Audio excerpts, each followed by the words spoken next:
Leitura. Meu boa tarde aí para todos e todas. Hoje é dia 28 de agosto de 2010, sábado. O verbete é o 1674. 4 páginas, 43 logias e 10 máximos. O tema, complacência religiosa. A especialidade, parapatologia. A definição. A complacência religiosa é a disposição habitual ou tendência específica de as estruturas dos corpos ideológico ou teológico das religiões serem engendradas e acomodadas à leniência antipráticas anticosmoéticas, gerando condescendências capazes de expressar cumplicidades, conivências e comparsarias espúrias. As religiões tradicionalmente autoperdoadoras em nível anticosmoético. Os bolsões conservantistas das religiões.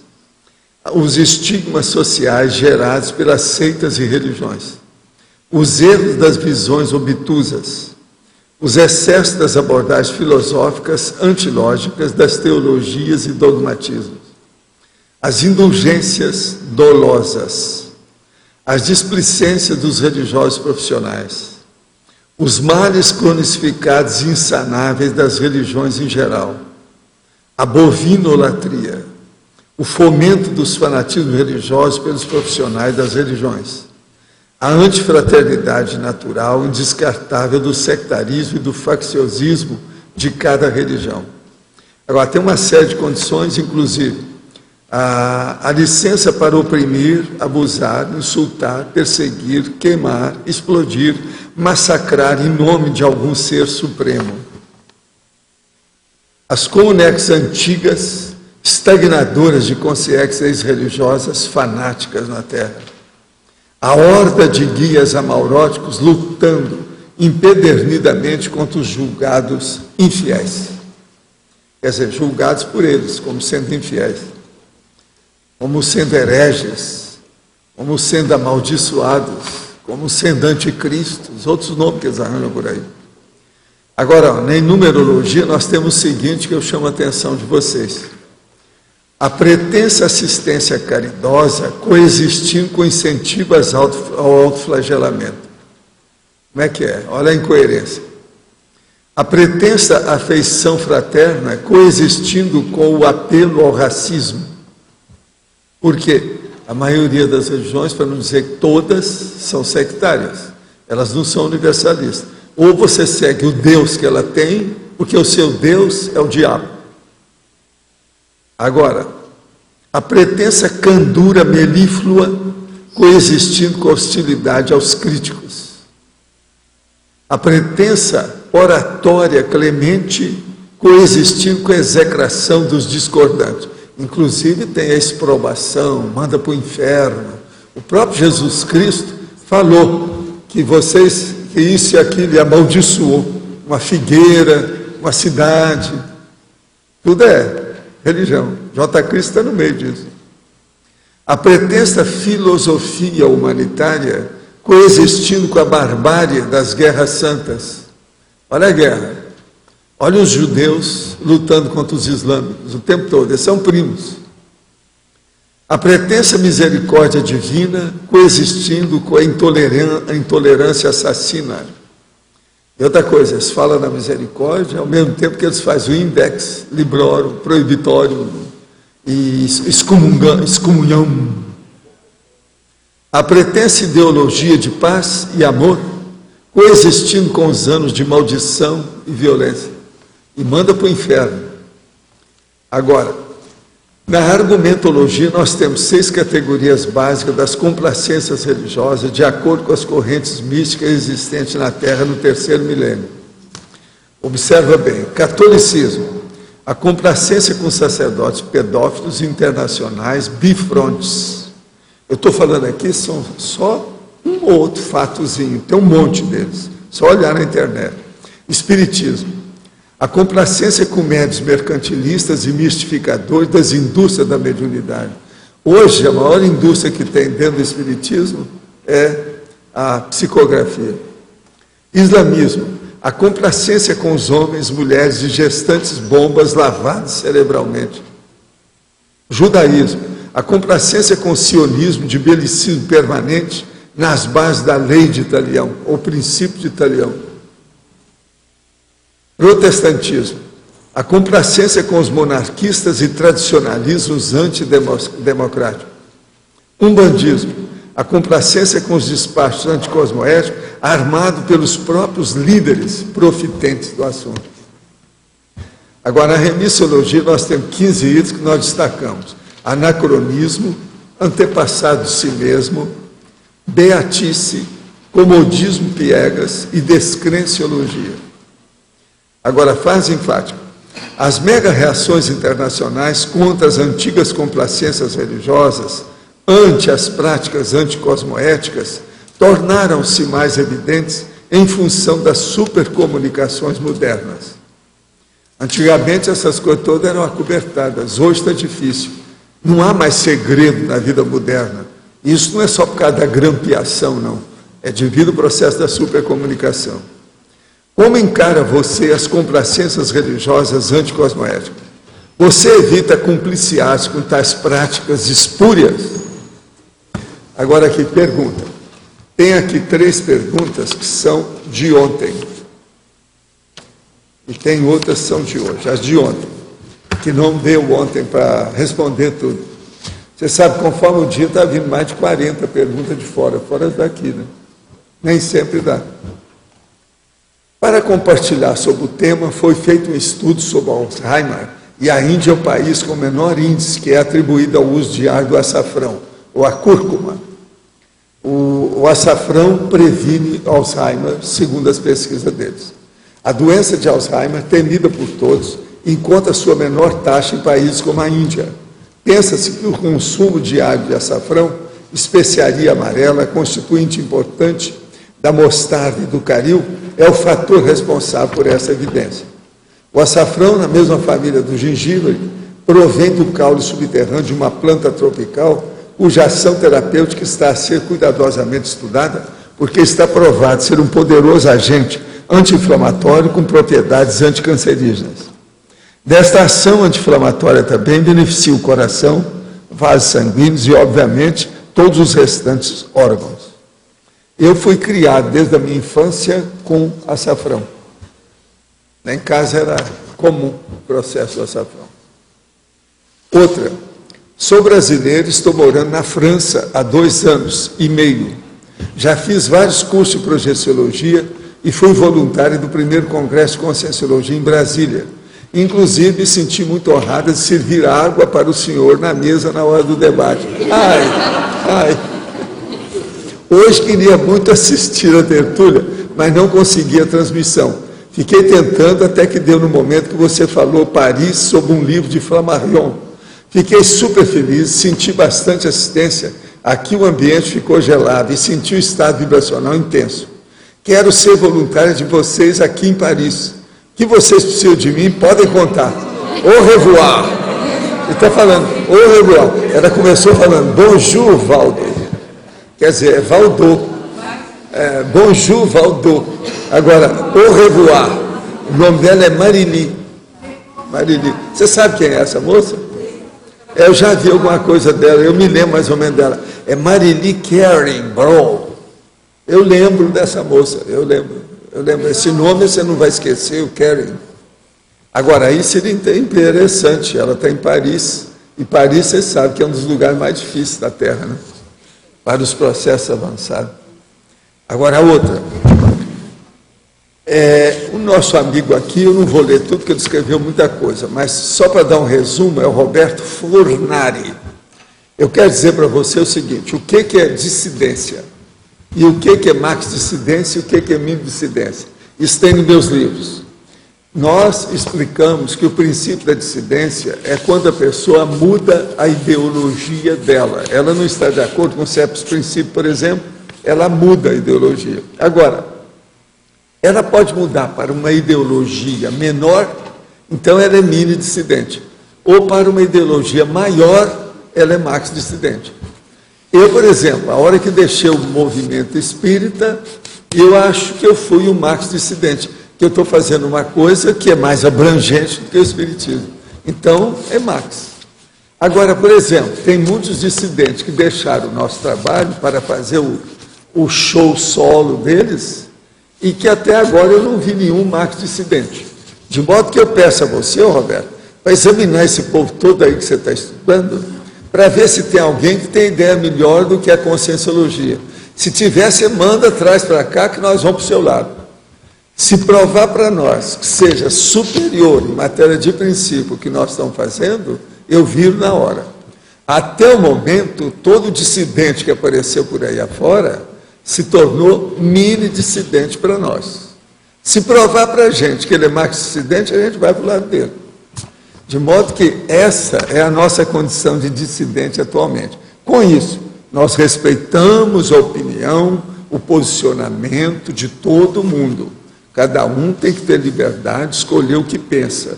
Nós não doutrinamos ninguém e nem queremos convencer ninguém. Quem quiser estar conosco, nós estamos de braço aberto. Quem quiser estar longe, nós também estamos de braço aberto. Faça o que bem entender, isso é ótimo. Você fica livre da gente, a gente fica livre de você. Isso é o máximo.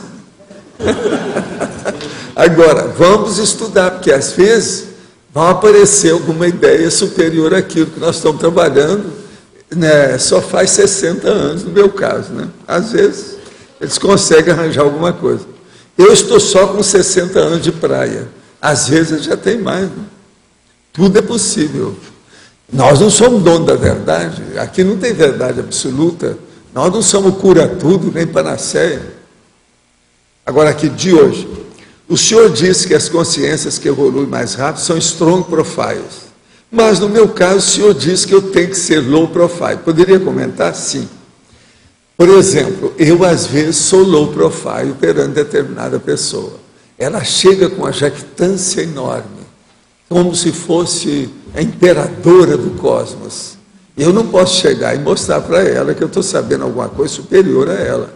Eu tenho que ficar por baixo, com calma, até a gente ter uma conversa. Agora, com o tempo, a gente vai ver. Aquele que for mais forte, engole o outro. O strong profile é o seguinte: se a gente basear na energia, quem tem mais energia e domina a energia consciencial, domina mais as coisas. Portanto, domina a outra consciência.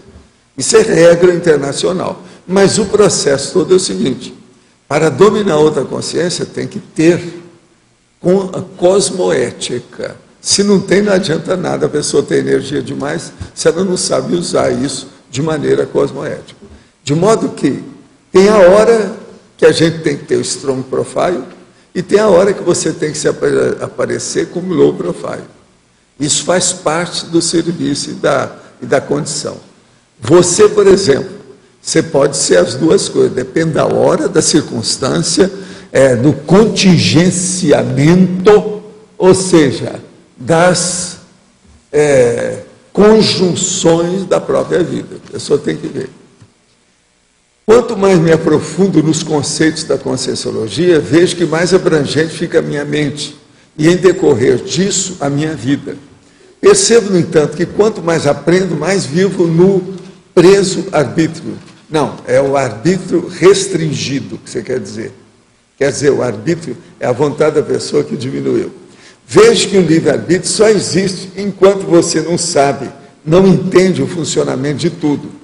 Mas tão logo tenha conhecimento, você não pode errar mais.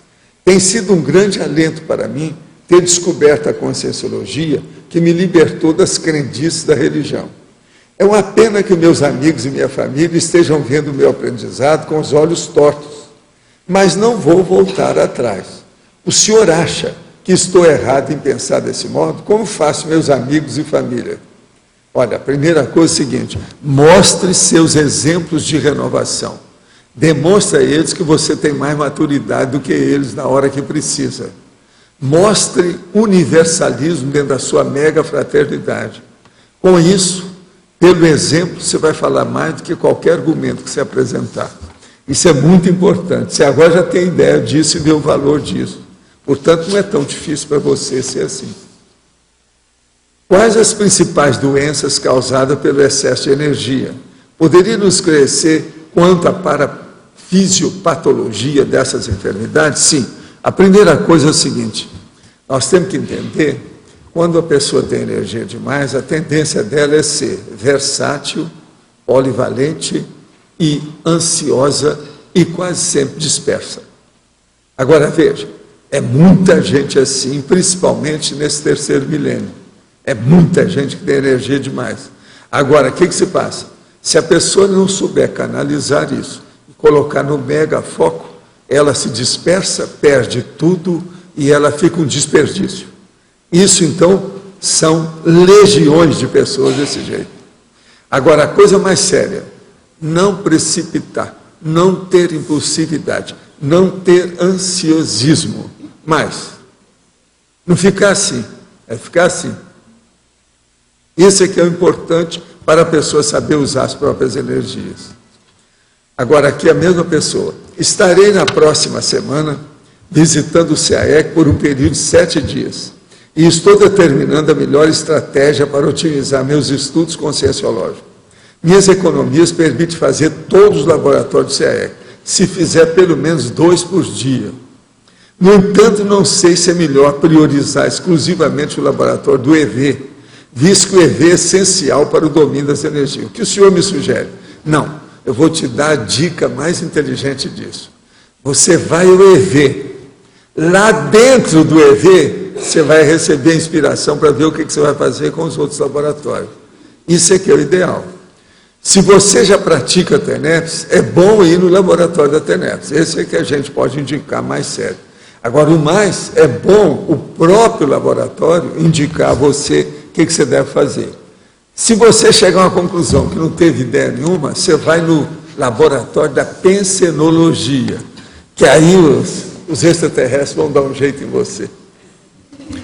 O que o senhor acha da grafologia? Aqui onde mora, em Fortaleza, a maioria das empresas estão utilizando a grafologia para admitir profissional. Até que ponto se pode considerar satisfatório esse tipo de exame grafológico para se saber características do candidato à vaga de emprego? Não, a grafologia, ela ajuda muito, principalmente para ver os anarfas, quer dizer, o analfabetismo, o apedeutismo. Uma das coisas que nós fazemos, quando a pessoa vai trabalhar no holociclo, é, antes dela fazer lá o fichamento, eles examinam a caligrafia da pessoa. A maioria das caligrafias que chegam hoje, devido à educação, nem a pessoa que escreve não consegue ler aquilo que ela escreveu. Então, isso mostra o que a grafologia pode dar. Agora, por exemplo, pela grafologia, a gente sabe se a pessoa é egoísta ou não, se ela é vaidosa ou não. Tem uma série de condições. Mas agora, tem que ser uma pessoa que já estudou grafologia sem influências religiosas ou místicas. Tem que ser racionalmente, de maneira lógica, cientificamente. A grafologia científica, ela existe, funciona. Eu andei estudando muito isso. É tanto que eu sei da história séria, mas eu vou com o olho atrás do morro para examinar esse processo, que isso aí é difícil. Por exemplo, só dar uma dica para vocês sobre grafologia. Uma pessoa chega e você fala que ela quer fazer um exame. Então, o que é que eu fazia quando estava fazendo a grafologia? Eu falei assim, me dê todo o seu nome. Escreva aí, que eu quero ver como é que você escreve o seu nome. Escreva. Então a pessoa vai escrever. Então ela escreve assim, Ana Maria de Albuquerque Silva Teófilo. Agora, então eu pergunto para ela assim, você usa todo esse nome quando você assina as suas coisas todas? Ela fala assim, sim. Acabou. Só isso aí já define a opção de coisa. Aí a gente começa a examinar o tipo de letra dela. Se ela é rebuscada, se é simples, como é que é, tudo a gente vai ver. Isso mostra, em primeiro lugar, imaturidade dela. Está entendendo? Porque ninguém que tenha 5, 6 nomes vai ser lembrado com qualquer coisa. O máximo deve ser 2 nomes. Então, ela não tem contato bom, a comunicação é falha. E por aí vai. Então, a grafologia, ela pode dar indicações sérias. Agora, vamos clarear. Só a grafologia, você não vai pegar bons funcionários, não. É preciso conhecer a pessoa. Eu gosto mais da psicosfera. Vamos examinar primeiro a psicosfera. Vocês sabem o que aconteceu na minha empresa, né? Eles chamaram lá porque a turma estava querendo, que nunca tinha sido psicólogo nenhuma, tinha entrado para fazer o levantamento. E essa minha empresa, ela tinha mais de 100 funcionários, quase 200. Então, o que se passa? Chamaram as duas moças para fazer. E eu falei, não, vamos chamar, porque a gente nunca viu, é bom todo mundo ficar sabendo e tal. Agora, no fim, eles fizeram o exame, e eu é que estava fazendo o exame das duas. E outra coisa, tudo especializado. São as melhores que haviam no Rio. Mas a hora de conversar, eu conversei com não, está errado, aqui tem umas coisas que vocês podiam melhorar. Aí as donas quiseram, não, mas você podia trabalhar com a gente. Entendendo? Devido ao processo de eu usar todas as dicas possíveis para enriquecer o exame psicológico do povo. Mas agora, elas eram boas, mas eu ainda arranjei umas dicas melhores para elas. Elas gostaram. E outra coisa, elas ficaram bobas de ver o corpo de funcionários que nós tínhamos. Gente, o negócio era tão sério que às vezes era preferível a gente ficar com os funcionários do que mexer com o computador. Foi um custo até nós aderirmos com o computador. Foi só a hora que melhorava tudo, a eficiência, tudo. Aí é que a gente passou para o computador. Porque o nosso povo era muito treinado, tudo especializado, muito sério. De modo que pense bem nessa questão de grafologia. Mas agora, tem que levar a ciência para lá. Há muita coisa fajuta de grafologia por aí. Gostaria de pedir a vocês esse auxílio energético para amplificação do meu aprendizado, para logo estar junto a vocês, auxiliando a todos. Tenho estudado bastante pelos livros e pelas tertúlias a Conscienciologia. Infelizmente, ainda me sinto bloqueado e com dificuldade, principalmente para dominar o EV. Desejo muito ir mais fundo, tenho praticado atalhos e tudo mais. Porém, sinto uma sensação de assédio extrafísico ou intrafísico, talvez, porém nem mesmo consigo identificar. Quero mais clareza nas minhas percepções e principalmente desejo, de uma vez por todas, perder o hábito de fumar maconha. Estou fazendo de tudo para largar esse hábito, mas às vezes me sinto assediado e preso nela. Essa ajuda energética será muito bem-vinda. Ok, eu vou colocar você na minha tenebra, agora eu só te peço uma coisa. Interne-se durante uma temporada. Eu acredito mais, ou admito mais, ou aceito mais, ou tenho como princípio melhor, é a pessoa se internar para ela ter assistência, para deixar a maconha. Porque isso aí tudo é assíduo da abstinência, vocês estão vendo que ele tem, aí tem assédio. E outra coisa, maconha, aonde tem maconha, tem gente atrás. Comecei a praticar o EV diariamente e tenho sentido os benefícios, tendo maior disposição e sempre bem-humorada. No entanto, senti a presença de consciência quando dormia e acordei repentinamente. Ocorreu também de alguém tentar entrar em minha casa com segundas intenções. Gostaria de saber se no início da prática do EV pode ocorrer coisas negativas, como atrair assaltantes, acidentes, ou se estou fazendo o EV de forma errada. Estou fazendo o EV sempre tendo no pensamento a palavra proteção. E às vezes procuro somente me concentrar. Não, você está fazendo certo. É que você está levantando a poeira. Isso mostra que você deve ter assédio antigo. E agora, com o EV, isso aí está incomodando os assediadores. Você tem que insistir. Fica firme que você está no caminho certo. Você vai superar isso aí. Quem são as personalidades que podem ser chamadas de gigantes dos séculos? E que tipo de tri-inteligência eles usavam? Não, gigantes dos séculos são aquelas pessoas que geralmente se salientaram e que ficaram registradas na história daquele país, ou daquele continente, ou daquela condição, daquela nação. Isso é que são chamados gigantes do século. Nós temos aqui alguns gigantes do século na Aleia dos Sábios. É só procurar. Por exemplo, o Apolônio de Tiana seria um gigante do século, tá certo? Por aí vai, tem outros mais, né? A pessoa é estudar isso aí. Agora, se você aparecer por aqui, você dá uma olhadela no caminho da lógica. Você vai ver que tem umas 30 personalidades lá. Alguns deles são gigantes do século. Frequentemente o senhor fala nas tertulias sobre Alzheimer e memória. Tenho 22 anos, leio muito, faço exercício físico e tenho problemas com a memória. Com frequência esqueço o que iria dizer em um diálogo ou o nome de uma pessoa ou termo.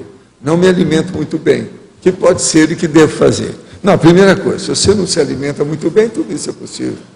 Primeiro, tem que ter uma dieta adequada para melhorar o processo da memória. Segundo, seria bom você estudar com um médico se você pode tomar o Tanacan, que é o ginkgo biloba. Isso aí pode ajudar você muito na recuperação. Agora, 22 anos, se você tem alguma coisa de memória, é preciso de ver no seu histórico. Você teve alguma convulsão quando era pequeno? Isso aí é muito sério. Vocês sabem que antigamente no Brasil, as crianças, da metade tinha convulsão devido ao verme, verminose. Isso tudo, às vezes, depois pode dar uma certa consequência, ainda mais com 22 anos. O seu cérebro, por exemplo, ainda não está constituído. Só se constitui cérebro de uma pessoa ou uma mulher aos 26 anos. Você ainda tem 4 anos ainda. Está ajustando o cérebro ainda. Então, seria bom era você se alimentar melhor, consultar o médico sobre o processo da memória e procurar anotar as suas coisas. A memória também pode ser melhorada muito com os apontamentos, os registros. Tem que anotar. Em análise das guerras, obtivemos as seguintes informações. A Primeira Guerra Mundial provocou um custo de 208 bilhões de dólares. A Segunda Guerra atingiu a impressionante cifra de 1 trilhão e 500 bilhões de dólares. Para mim, foi muito mais do que isso. Quantia que, se investida no combate da miséria humana, a teria suprimido da face da Terra. Isso tudo é bobagem, sabe por quê? Essa estatística é toda furada. Só o que os Estados Unidos já gastou lá, nessas 2 guerras que estão fazendo, e tem gente que calcula que tem vários trilhões, isso aí. Então, a Segunda Guerra, que matou tanta gente, é muito mais do que isso, bobagem isso aqui. Aproximadamente 110 milhões de homens e mulheres foram mobilizados, dos quais apenas 30% não sofreram morte ou ferimento. Ainda a humanidade criou pós-guerra, onde se investiu alguns milhares de milhões em armamentos. Por que depois de alguns milhares de anos no planeta, o ser humano, nesses últimos 100 anos, desenvolveu as piores armas e os piores conflitos? Onde foi parar a atual evolução do mundo? Quanto tempo o homem deve levar para reparar esses grandes erros? Qual a sua prospecção para uma melhora do planeta? Olha, a minha prospecção está num livro que eu escrevi, tem 1584 páginas, chama Homo Sapiens Urbanizados. Lê lá que você vai ver o que são as consréus. E o que eles estão fazendo, que a única saída para melhorar esse planeta é a Reurbex, a reurbanização estatística, para limpar o assunto, porque senão vai ter mais. Isso tudo é porque a pessoa chega e vê que ela tem mais disposição para matar os outros. A ciência melhorou o jeito de matar os outros. Tudo melhorou aí para matar os outros, por isso que tem guerra. Agora, para isso é preciso trabalhar.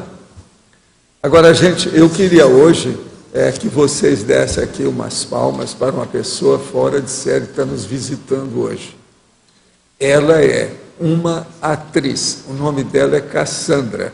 É fora de série essa moça que eu estive conversando com ela, que a Malo trouxe. É essa moça que está ali, ó. De modo que...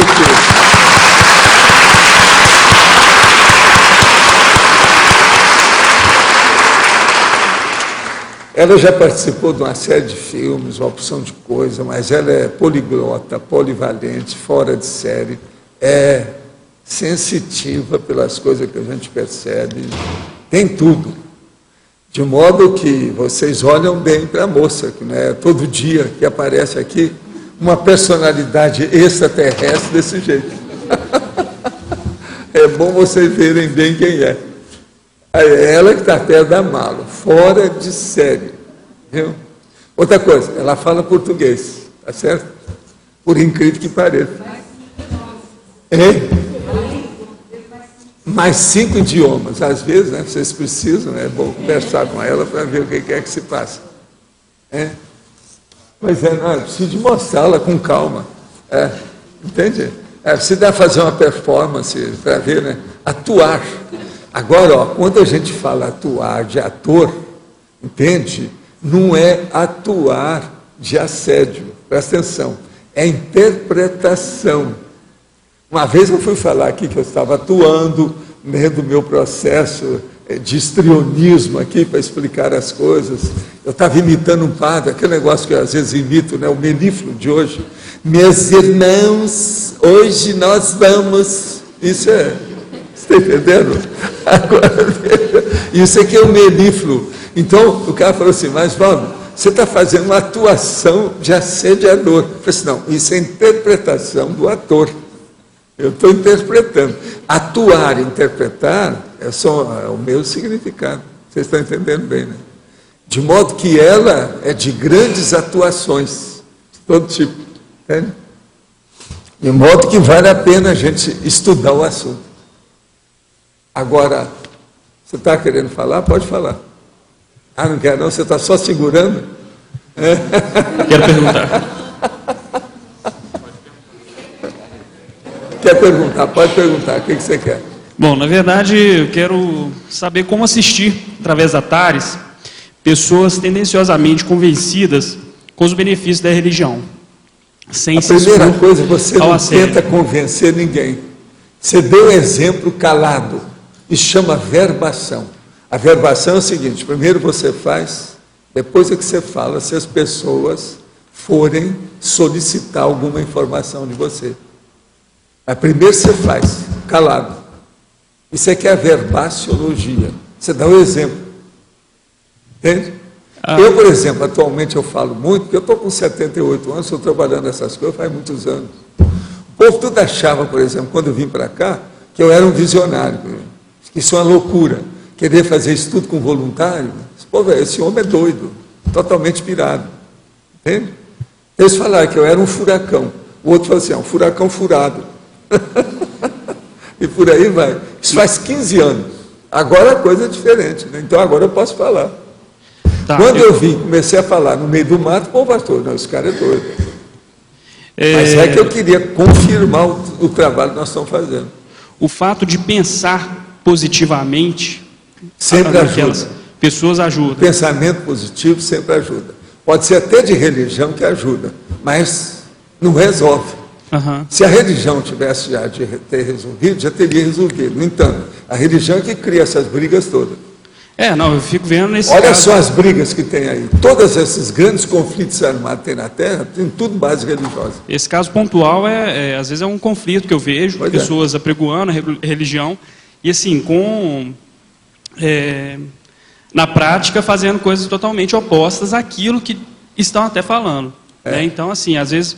Eu imagino. Agora, por isso que eu estou falando, não tente convencer o povo de religião, não que são fanáticos. Aí eu acho que se expõe ao assédio. Dê seu exemplo e vai em frente. Tentar convencer é uma exposição ao assédio também, né? Não, não é isso. A gente não deve tentar convencer ninguém de nada. A gente mostra o exemplo e dá informação. Quem quiser pega ou larga, esqueça. Isso aqui é o melhor. Convencer, quem quer convencer, é quem quer vender as coisas, é o vendedor. Está entendendo? É a pessoa que quer passar a perna no outro, etc. Tal. É o povo que quer fazer descontinho, né? Fazer alguma negocinho. Isso aí não é bom, não. Nós temos que ser sinceros, claros, objetivos, racionais. Isso é que é o melhor. Para errar menos. É o jeito. Sim. Aqui na página 5, na pensenologia, o último item. Você pode falar mais detalhes da manifestação? A autopensenização, a crítica que você quer, é isso? O caso todo é o seguinte, a autopensenização, a crítica, a gente, querendo ou não, na vida humana, não podemos viver sem crítica.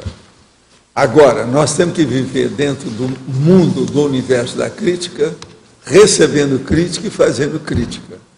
Porque sem crítica não há evolução. Se eu ficar calado, você ficar calado, todo mundo ficar calado, o mundo vai ser uma pasmaceira. Nada evolui, nada caminha. Não há mais debate, não há discussão, não há processo de refutação, não há pesquisa, não há investigação. ninguém cisca a verdade relativa de ponta. Então não vai ter mais novidade nenhuma. O mundo cessa, para a vida. Tudo fica dentro da regressão. Então, nós temos que ter a criticidade. Agora, o processo mais sério é o seguinte: antes de fazer a heterocrítica, que é a crítica que nós vamos fazer a respeito de outro ou de outra coisa, nós temos que ter a autocrítica, que é a crítica a nosso respeito. É através da autocrítica que a heterocrítica funciona melhor. Então, primeiro a autocrítica, depois a heterocrítica. Agora, com isso, uma autopensenização acrítica. A pessoa, por exemplo, ela pensa para pesquisar, mas ela tem que criticar aquilo, mas ela não lança pensamentos negativos ou energia negativa contra as pessoas ou as injunções que ela esteja estudando. Então ela vê aquilo sem ficar com raiva, ojeriza, ira, ressentimento, mágoa, não precisa ter. Então, por exemplo, eu já vi gente que é o seguinte, que chegou uma pulga e pegou a pessoa. Aí ficou a marca no braço. A pessoa passou a tarde toda xingando a pulga. Quer dizer, aí falta irracionalidade sobre todos os aspectos, não tem razão de ser. Isso é. Agora, veja, é da natureza dela, ela foi feita para aquilo. Agora, quem é que mandou ela ficar no lugar que tinha pulga? O problema é dela. Então, a culpa é dela. Ela estava no pulgueiro, foi pulgada. Não é plugada, não, pulgada. Mas, Paulo, isso no caso seria a autopensinização crítica cosmoética, né? É. Agora, a crítica, aquela que não tem nada, é preciso saber quando é que isso funciona. Tem que ir com calma. A autopensenização, a crítica. Mas nesse caso é negativo, né? Ela é um processo. Tem que ir com calma. Às vezes o processo nosso, em vez de fazer a crítica, é dar um exemplo para a pessoa. Isso aqui é o melhor. A crítica pelo exemplo. Outra hora é fazer uma ajuda. Por exemplo, eu já vi muita mãe que fica criticando a criança sem expor o que é que está errado. O menino nem sabe o que está sendo criticado ou está contra ele. A mãe não explica. Por quê? Ela tem estupim curto. Quando tem estupim, porque tem umas que não tem nem estupim. Então acha, eu que criei o menino, eu que mando, eu faço o que eu quero. Isso aí é um problema. São essas que começam a criança, quando vai no supermercado, e ela anda como se tivesse dentro o chefe da polícia com as luzes acesas. Tem mulher da Ipanema uma vez, que eu vi o negócio, estava demais, eu virei para ela e falei assim, olha, eu estou com vontade de te dar um presente se você aceitar. Ele falou, o quê? Eu vou te dar as luzes da polícia aqui de Ipanema para você colocar no seu carrinho de bebê. Vai ser o máximo, vai ter menos acidente. Que ela criava problema onde ia, com o carro de bebê enorme. Você sabe aqueles que tem umas almofadas, cheio de coisa, para cima, para baixo, e o dela. Então, pessoal, você tem que colocar o carro da polícia aí, né? Chamar para abrir o caminho, que assim você não vai ter problema. Que ela vivia brigando, porque batia nas coisas, batia nos outros. Agora, esse dia eu tive que entrar, porque tinha um menino com um cachorro, e ela foi com o carrinho em cima do menino. O cachorro do menino avançou na dona. Foi se entrar lá para segurar o negócio. Agora, o garoto, o recém-nascido lá dentro daquela, entende? O figadal, não é fidalgo não, é o figadal, estava lá todo feliz, sem nada, olhando, pequenininho, não tinha culpa de nada, né? Dureza. Se ele quer falar mais, pode. Bom, só para aproveitar, na antagonismologia, na página 6, começando no final da terceira linha, você tem aí o antagonismo. Heterocrítica cosmoética, que é reprovação útil. E heterocrítica periférica, complacência explícita. Você poderia falar dessa heterocrítica periférica? A periférica, vamos entender bem, é aquela situação que a pessoa, ela, na verdade, ela não faz crítica. Ela só participa do assunto e passa a mão. Então, às vezes, fica pior do que tudo. É uma complacência, então, explícita. Ela abençoa, adoça, diminui o problema. E isso, às vezes, em vez de ajudar, piora tudo. Não resolve nada. Que a pessoa sente que ela foi aprovada, então ela pode continuar fazendo a mesma tolice. É uma pseudo-heterocrítica, né? Na verdade, é uma pseudo. Tem muito disso.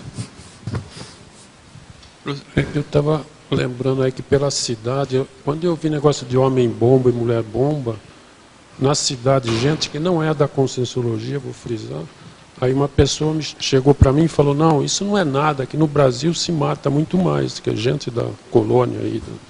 Então, eles justificam... Primeira coisa, esse negócio quando fala matar, é o processo de morte, é o homicídio. Então, a primeira coisa tem que ver o seguinte, qual foi a causa? Quais foram as circunstâncias? Cada uma de um jeito. Não adianta querer comparar muita morte daqui ou morte dali. Tem que ver a circunstância.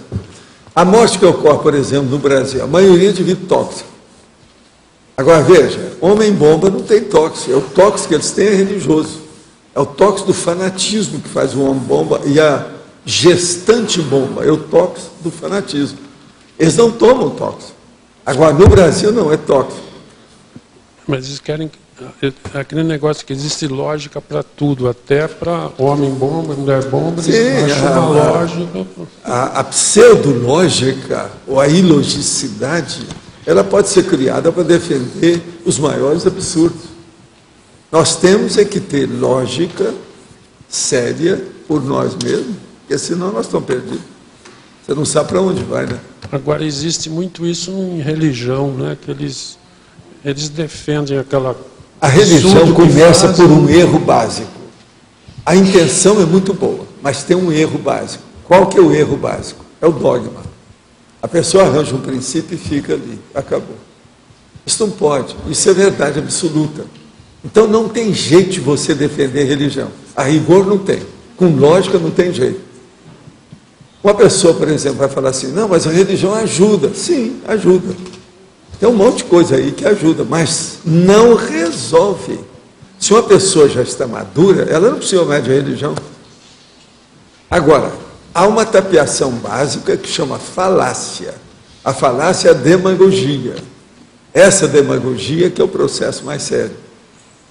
E essa demagogia religiosa é muito mais forte, às vezes, do que a própria demagogia política. Mas tudo a gente tem que ver. Fazem o morticínio em nome de Deus, como lá no Oriente Médio, né? Um mata o outro porque se o problema acha é esse. da verdade, no pode matar. Só essa guerra entre judeus e palestinos, há quantas dezenas de anos que eles estão?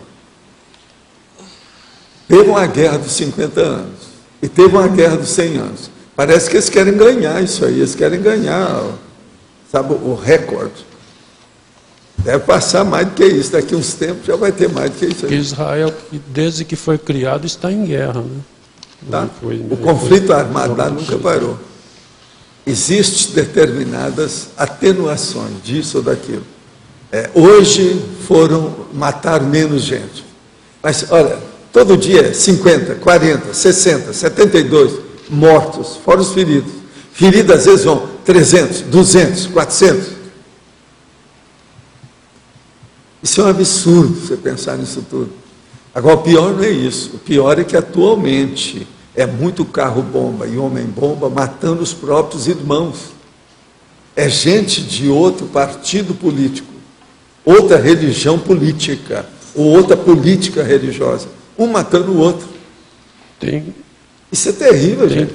Agora, eu só fico pensando, como é que essas pessoas conseguem ficar lá, né? Por que não desconfia para cair fora do lugar desse? Por que não vão fazer aquilo que eu falo? Passar fome debaixo do viaduto durante 6 meses para mudar a vida? Tem muitos casos de muçulmanos xiitas matando o xiita, matando o pensa bem. Sunita e vice-versa. Lá no Iraque acontece isso. Agora, vocês já pensaram tanto que matam? Agora, outra coisa, um dos piores argumentos é esse que você começou a falar, que é o que o homem te falou lá. Não, mas no Brasil se mata mais. Quer dizer, o problema todo é competição de morte? Isso é loucura, está tudo errado, tanto de um lado quanto do outro. Agora aqui, o processo é tóxico. Para melhorar o processo de tóxico, tem que haver educação. Eles estão querendo falar nisso agora, a situação parece estar começando a melhorar. É igualzinho o Rio, estão começando a fazer agora uma técnica que eles nunca tinham feito, parece que isso vai dar certo, que é o que eu falava há 50 anos, eu já falava isso, é colocar o exército dentro da favela, fazer quartel lá dentro, muda tudo, tem que dar um jeito. Eles começaram a fazer uma coisa mais ou menos parecida desse jeito. Tem que levar os quartéis para dentro das favelas, é o único jeito de melhorar isso aí. Agora, tem muitos analistas também que consideram o seguinte: esses grupos políticos radicais aí, e que dominaram, tipo nazismo, stalinismo, eles têm um fundamento religioso, aquilo não deixa de ser. Tem, todo mundo. Agora, o que é engraçado é que isso, viu, Marco, que eles estão fazendo agora no Rio, foi o que eu falei lá no Menezes Cortes, na década de 70. Entende? Quando eu fui lá, no Menezes Cortes, que eles me perguntaram, o que é que você acha que devia de fazer? Eu falei assim, ó, a primeira coisa é o seguinte, tudo vai piorar aí, porque naquela ocasião já estava começando a ter assalto dos caminhões, os nossos mesmo, processo de entrega, já tinha, está começando. Eu falei assim, ó, isso tudo vai piorar. E a turma de advogado, e a turma que estava estudando isso também, tinha a mesma ideia que eu. Nós examinamos devido ao processo, eu fui ver o tal, tirar um cara do presídio, para ele mostrar como é que ele assaltava um carro. Então, ele ficou na frente da gente e deram qualquer carro para ele. Ele só arranjava lá uns macetes que ele tinha na mão, uns troços. Então, ele chegava de costa, começava a mexer assim, daí a pouco ele abria a porta do carro. Isso na nossa frente, todo mundo viu. Cheio de advogado, policiais, autoridades, tudo isso. Eu fui lá representando uma firma das maiores do Rio. Fui para examinar, e na minha condição de médico. E porque eu conhecia a área. Eu já tinha feito assistência lá, os meus processos na Zona Sul, aquele negócio todo, eles sabiam. Eu tinha assistido favela, aquela coisa como médico, aquele negócio todo. Então nós fomos. Agora, nesse dia, então, é que eles previram também que os assaltos iam aumentar demais. Então, o que é que ia fazer? Aí eles me perguntaram, o que é que você acha que devia fazer? Eu falei assim, levar os quartéis para dentro das favelas. Isso tudo vai melhorar. Não é só assalto, mas a cachaça. Naquela ocasião, a cachaça estava pior do que a cocaína na época. Quando eu comecei a assistir o povo na favela da Rocinha, eu encontrava um monte de gente, eu não sabia se era cachaça ou se era cocaína. O povo tudo na rua, assim. Tudo entregas baratas. E eu tinha que assistir aquele povo todo. Isso tudo foi no início. Isso na Rocinha já era assim. Então eu falei com eles, coloque o quartel dentro da favela, que assim, não tem outro jeito, está lá dentro, ou conserta a soldadesca, ou conserta os favelados. Agora, o ideal, vai consertar os dois, tanto soldado quanto favelado. Agora, o Rio está começando a fazer isso, mas ainda tem esses grupos extermínio, grupo não sei de quê, grupo daquilo. Ainda não está 100%, 100% ainda não está, não. Mas é o caminho. Agora, vocês sabem que eu fui chamado lá para ir no Menezes Cortes, que eu vi aquela demonstração do Rio de Janeiro com todos os dados em cima de uma coisa imensa, sabe? Uma miniatura do Rio, das ruas, do negócio todo plasmado. E a gente foi falando. Então, eu falava com o dedo no lugar. Não, aqui nesse bairro e tal, como é que é, por quê? Agora, como eu andava muito com o meu Fusca, eu sabia onde é que tinha mais passarinho, onde é que morria mais passarinho, tudo isso eu falei com eles, assim, mas isso aí nós não temos nos nossos levantamentos. Aonde é que mata mais passarinho, divide os carros que correm mais. Entendeu? Até a rua eu dei para eles. Então eu falei para eles assim, ó, se vocês quiserem, eu aposto com vocês, nós vamos lá agora. Eu garanto que tem 3 pássaros mortos agora, na rua tal. Botei-me lá. Eu não fui lá, que vocês sabem de onde eu vim, eles sabiam desde manhã, que eles me pegaram em casa. Então isso aí tudo era para fazer o levantamento. Foi depois daquele negócio que eles fizeram lá de trânsito, que andaram mudando o Rio, mudaram a rodoviária, aquilo tudo. Eles me pediram opinião, como pediram opinião de outras pessoas, que tinham empresa, que conheciam o ambiente, que passava lá todo dia.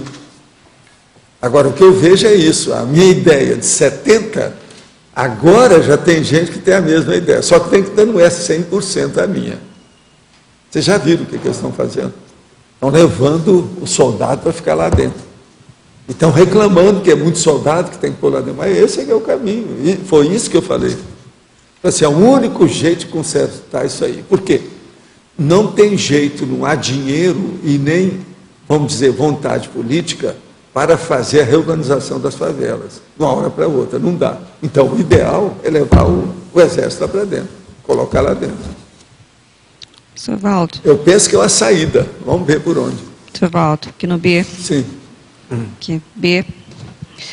Na fatologia, 7ª linha de baixo para cima, bem no finalzinho.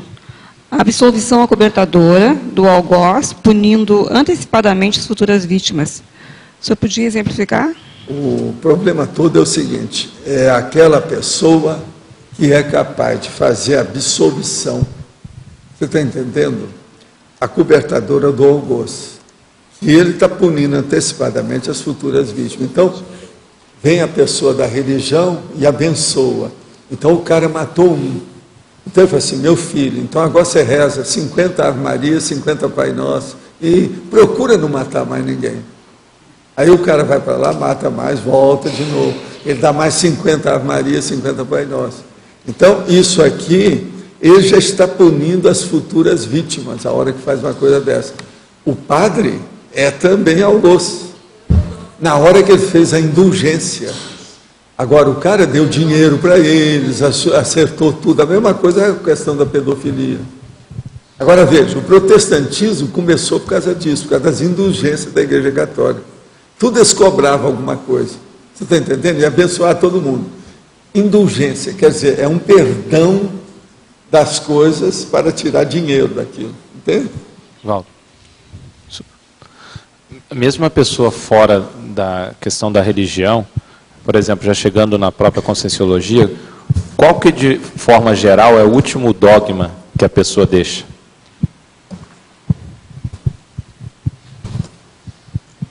O último dogma mesmo da pessoa é a crença.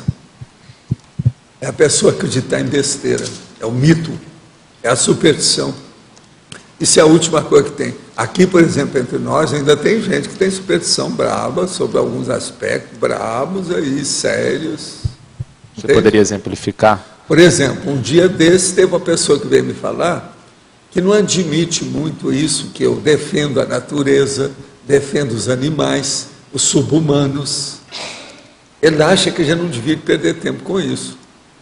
Isso é, eu falei para ele, falei assim, ó, isso é superstição belicista. Belicista, porque o cara, eu virei para ele e falei assim, ó, você já deve ter sido militar em muitas vidas anteriores, já matou muita gente. Então, para você, o negócio é matar gente. Agora, cuidar de bicho é perder tempo. Está entendendo? Isso é crendice, a coisa está muito enraizada na pessoa. Ela não consegue escapar disso. Ela acha que é mais importante o tempo todo cuidar das pessoas. Está certo, mas nós não podemos esquecer do resto. Se você não cuidar da natureza, você não tem a sobrevivência das pessoas. Esse é que é o problema da ecologia. O povo ainda não entendeu isso. Essa turma que fica fazendo só guerra, igual a camarilha lá do Texas, por exemplo, dos Estados Unidos, só pensa em guerra, eles não estão pensando que estão acabando com os descendentes deles. A guerra só pode piorar tudo, em vez de ajudar. Tem que cuidar da natureza. E aquilo que eu estava contando aqui esses dias, aquela nuvem ácida que eu vi em Filadélfia. Gente, isso foi na década de 70, faz 40 anos. Já tinha chuva ácida. No caso de São Paulo hoje, né? Só para te ver como Mas São Paulo é a consequência que eu falei. Quantos anos eu não fui lá? Todo mês eu ia lá no primeiro domingo. Falava isso tudo, que ele jantou alguma coisa. O dia que eu comecei a falar mais, eu falei assim, Valdo, não fala, que vai dar pânico. Eu parei. Lá pela Santa, nunca mais fui a São Paulo também. Parei com tudo, falei, eu não venho aqui. Toda vez que eu ia lá, eu voltava com alguma coisa no meu nariz no Rio. No avião já tinha alguma coisa. No início eu desconfiava que fosse mais do avião. Depois que eu vi que mais era de São Paulo mesmo. E olha que eu olhava bem as coisas, tudo isso. Agora, a coisa mais séria foi o dia que eu cheguei no hotel, que eu ficava lá, que às vezes eu ia dar o curso, 2, 3 dias, tinha que ficar. Então eu ficava no hotel, nessa temporada que nós tínhamos a sede na Rua Augusta.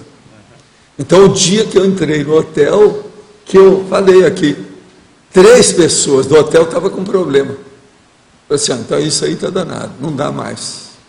A situação está precária, a poluição já está atingindo todo mundo. Ou está tudo doente no hotel. Os que eram do hotel. Eu assim, ó, tem que dar um jeito nisso. Agora, isso é bem no centro de São Paulo, que era o meu hotel, com a situação toda. A barra já está pesadíssima, não dava. Agora, veja, ontem, parece que foi a 15, lá, o número 12, em São Paulo, 12, né? Agora, a situação está precária pelo seguinte, devido ao problema, isso tudo é a poluição mesmo, é o problema da ecologia, a anti-ecologia. Pelo seguinte, aqui também abaixou, nunca aconteceu isso.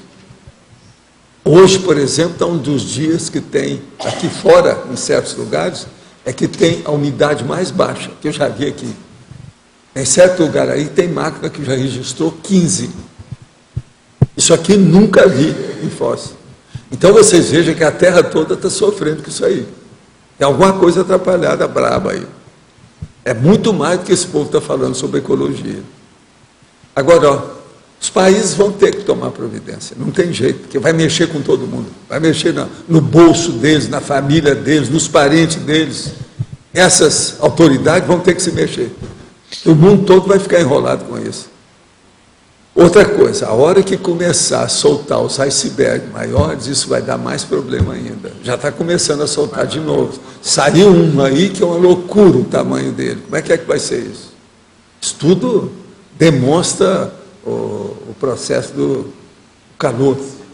O processo está aumentando o calor. Como é que fica? Eu penso, gente, que a ecologia precisa de ser mais falada, precisa de ser mexida nisso.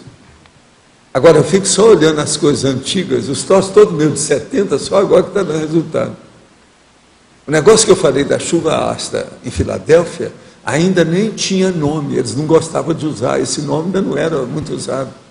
A hora que eu vi as nuvens cortadas, aquele negócio todo, as correntes ascendentes, tudo cortada, parecia que foi a faca, cortaram a faca, o negócio, falei assim, ó, isso é poluição, isso é sujeira, olha o ar como é que está. Isso em Filadélfia. Nunca mais eu fui lá. Que provavelmente no futuro vai aparecer mais a questão dos problemas derivados do celular, né? Do uso do celular. Mas o celular ele vai matar muita gente ainda, até o povo tomar providência. Muita gente está usando celular agora e vai morrer mais cedo. Isso é inevitável, não tem saída.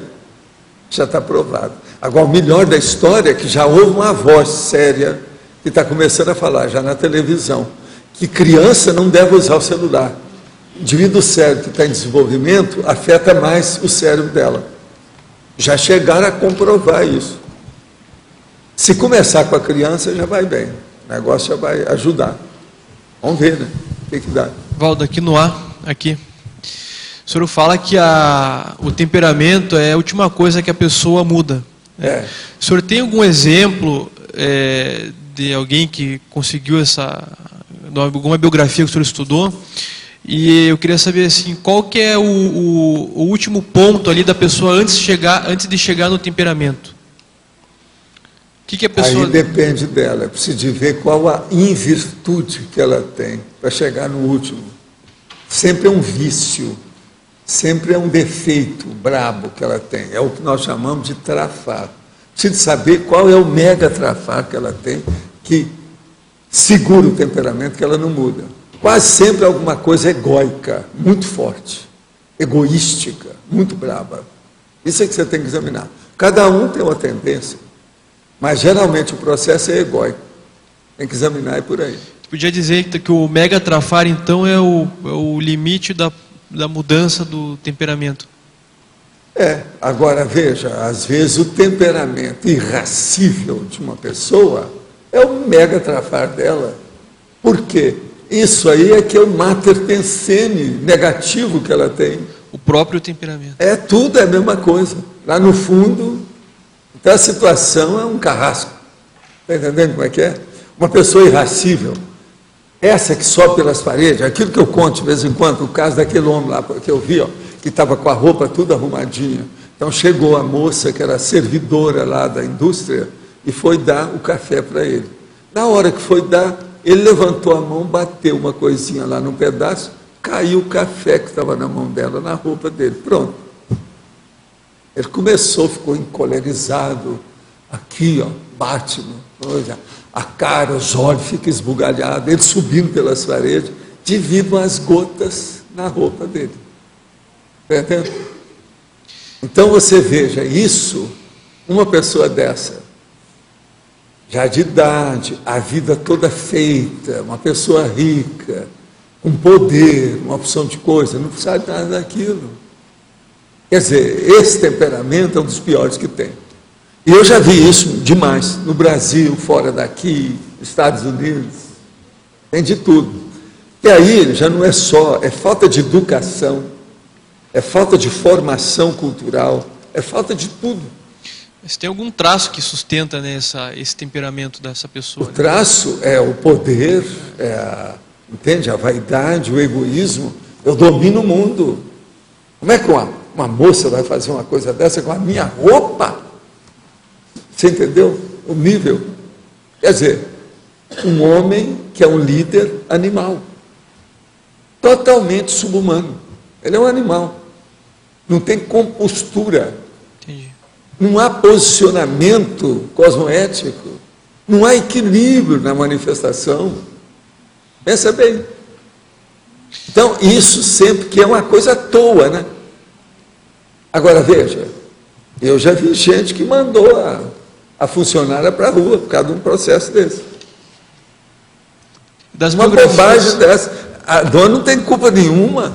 e das biografias que o senhor estudou, teve algum daqueles lá que o senhor notou que chegou perto ou conseguiu... Não, nas biografias que eu estudava, Luiz, eu guardava o seguinte: eu via quais eram os trafores da pessoa e os trafares. E aí eu fazia o contrabalanço da história, cotejava, para ver o que sobrava. A maioria dessas grandes personalidades que eu estudei, dentro do conscienciograma, elas estavam numa base de 40%, elas saíam bem. 40%. Mas agora, numa outra coisa, chegava a 60%, 70%. E sempre, às vezes, tem cada lacuna na personalidade desse tamanho. Fissura na personalidade enorme. O que é difícil é você encontrar uma pessoa que seja 50%, mas mais ou menos regular. Não tem nenhum mega trafar de 90%. Você está entendendo? Está tudo pequenininho, menor. Isso é que é o ideal. Isso é que é a coisa séria. Agora, para isso, ou você tem que ler bastante a vida da pessoa, ou conviver com a pessoa durante uma boa temporada para saber como é que ela é. Porque tem que ver na intimidade, é debaixo do mesmo teto. Isso é que é o ideal para ver uma pessoa. O mais é conversa fiada. Fora, a pessoa pode ser uma santa. Lá dentro, ela é uma serva, ela é um carrasco. Isso tudo tem, seja homem, mulher, todas essas coisas ocorrem. É preciso a gente ter cuidado. Olha só, agora que não tem mais jeito de esconder as coisas indoors, dentro da família, intramuros, dentro de casa, debaixo do mesmo teto, está tudo vindo não é só o processo de pedofilia na igreja, não. É tudo. Senhor, e nas As suas... mulheres que apanham, o processo da pedofilia na família, as bobagens que os pais fazem com os filhos, está tudo aparecendo, não tem jeito. E nas suas retrocognições, o senhor lembra, assim, qual foi o ponto, mais ou menos que época que o senhor teve uma mudança de temperamento? Que tem nessa história, onde a gente aprende mais, é você saber superar os seus problemas de perseguições na infância. Eu acho que eu aprendi isso aí, uma das coisas mais sérias que teve. Porque nessa vida eu não tive problema sobre isso. Todas as tragédias, loucuras dos outros, doenças, acidentes dos outros, eles não me afetaram na minha infância. Eu superei o processo todo, inclusive os meus e dos outros. Agora, eu lembrava de certas coisas do passado terrível, porque uma criança, se ela tem um pouco de racionalidade, ela examina as coisas e vê, e ela não tem poder para fazer nada. Ela não consegue superar aquela injustiça, aquela coisa. Então, em vidas anteriores, o que eu vi foi muito disso. Agora, hoje não. Hoje eu sou uma pessoa que você vai falar justiça, você precisa ter cuidado. Você querer fazer justiça, calma, vamos devagar. Então, a palavra justiça, para mim, hoje, ela tem outro significado. Entende? Às vezes, as maiores injustiças são feitas em nome da justiça. É assim que tem esse monte de gente que é condenado, o cara é inocente. Tem um monte de gente que o próprio Estado manda assassinar. É a cadeira elétrica e etc. Tal. Isso tudo é errado isso aí. Então o problema nosso é urubucervar o que nós podemos fazer. Agora, ó, foi isso é que me deu o processo da ideia de não subir no cavalo. Você está entendendo? Eu já nasci apiado. Eu nunca subi num cavalo. Professor. Isso é um negócio seríssimo, se você pensar. A sutileza do processo hípico. Eu estava olhando, por exemplo, agora as revistas da semana, a semana passada, trouxe a Atina Onassis, lá com o processo lá no Rio. O que é que a pessoa pode participar, como é que é. Grande, da hípica, e não sei o que é mais, tal. Vocês sabem que eu examinei isso tudo no Rio, né? Eu fui à hípica para ver o negócio de perto, vi o turf, como é que era, os processos, a corrida de cavalo no Rio, para examinar, para ver a psicologia do povo. Fui examinar aquilo tudo de perto, que eu achava um absurdo. Os caras falaram assim, onde é que você vai? Eu falei assim, ó, hoje, qual que é, porque eu frequentava muito hospital, etc., para fazer assistência, né? Então eles perguntavam para mim assim, e hoje, onde é que você vai? Eu falei assim, hoje eu vou nos hospitais psiquiátricos piores que tem no Rio de Janeiro. Aí os caras falaram, não, eu te levo, onde é que você vai? Então tá, então vamos lá, é para a Lagoa. Aí ele descia lá, eu descia na hípica. Eu falei assim, não, eu vou ficar por aqui. Eu falei assim, mas aqui não tem hospital psiquiátrico, não tem? Olha ali. Valdo, eu não estou entendendo. Aí a hípica. Você quer mais um hospital psiquiátrico que esse? Aí os caras falam, não, mas não é possível. Eu falei assim, desce do carro, para o carro aí, vem cá, vem comigo que eu vou te mostrar. Olha as loucuras que tem aqui dentro. Agora a hípica, alguém aqui já esteve na hípica? Já fui. Você já viu como é que ele é granfino? Tudo certinho? Soberanamente lindo, acertado, bonito, a grama, pintura, tudo. E os cavalos. De vez em quando um quebra a pata, pronto, ia sacrificar. O pior é que depois os cavalos eles ficam você sabe, se acostumados. quebrar uma pata daquela da frente dele, o cavalo, eles inutilizam ele na hora. Eles ficam tão Faz acostumados. uma ortotanásia. Mas não precisava ter isso. Eles ficam tão acostumados que daí quando o dono chega lá, eles já querem. Agora veja, eu cheguei à conclusão, Luiz, que isso aí é uma das coisas mais sutis da história toda. É o processo do cavalo. Por isso que eu falo nisso. Cria muito problema. Porque eles não podem falar que eu sou efeminado por falar isso. Eles me conhecem. Qualquer coisa eu chamava o cara com a queda de braço. Entende como é que é? Nessa época era assim, não, qualquer coisa vamos ter uma queda de braço, vamos ver. Você vai ver se eu sou efeminado. Vamos ver como é que é. Porque você falando uma coisa dessa, né, fica um negócio meio desmunhecoso, como disse o carioca lá. Fica desmunhecoso. Mas ó, você queria falar alguma coisa? Mesmo quando a pessoa não está envolvida com nenhuma religião, a gente observa que tem um traço de religiosidade em certos temperamentos. Isso é temperamento, né, Walter? Não, é porque não é isso. É o temperamento que vem de 1 milênio, 2 milênios, 3 milênios. Quer dizer, tem que lembrar que o judaísmo tem 5 milênios. tudo incute ali uma ideia que aquilo vai de um corpo para outro, de uma vida para outra, aquilo não sai. Essa repressão religiosa, a gente nota que ela esteriliza a criatividade, né? Total. Não permite a pessoa porque captar nada mais amplo. Por exemplo, no Espiritismo, não tem criatividade nenhuma, não apareceu nada de novo faz 44 anos. Por quê? Chega aqui não pode passar, Esteriliza. é a federação.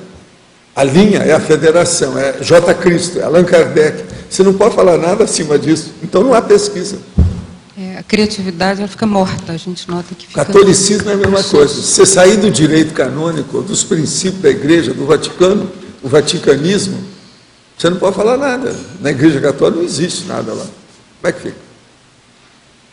Excluindo-se o lado negativo das religiões, o que há de positivo ou não, nada de positivo, sempre tem.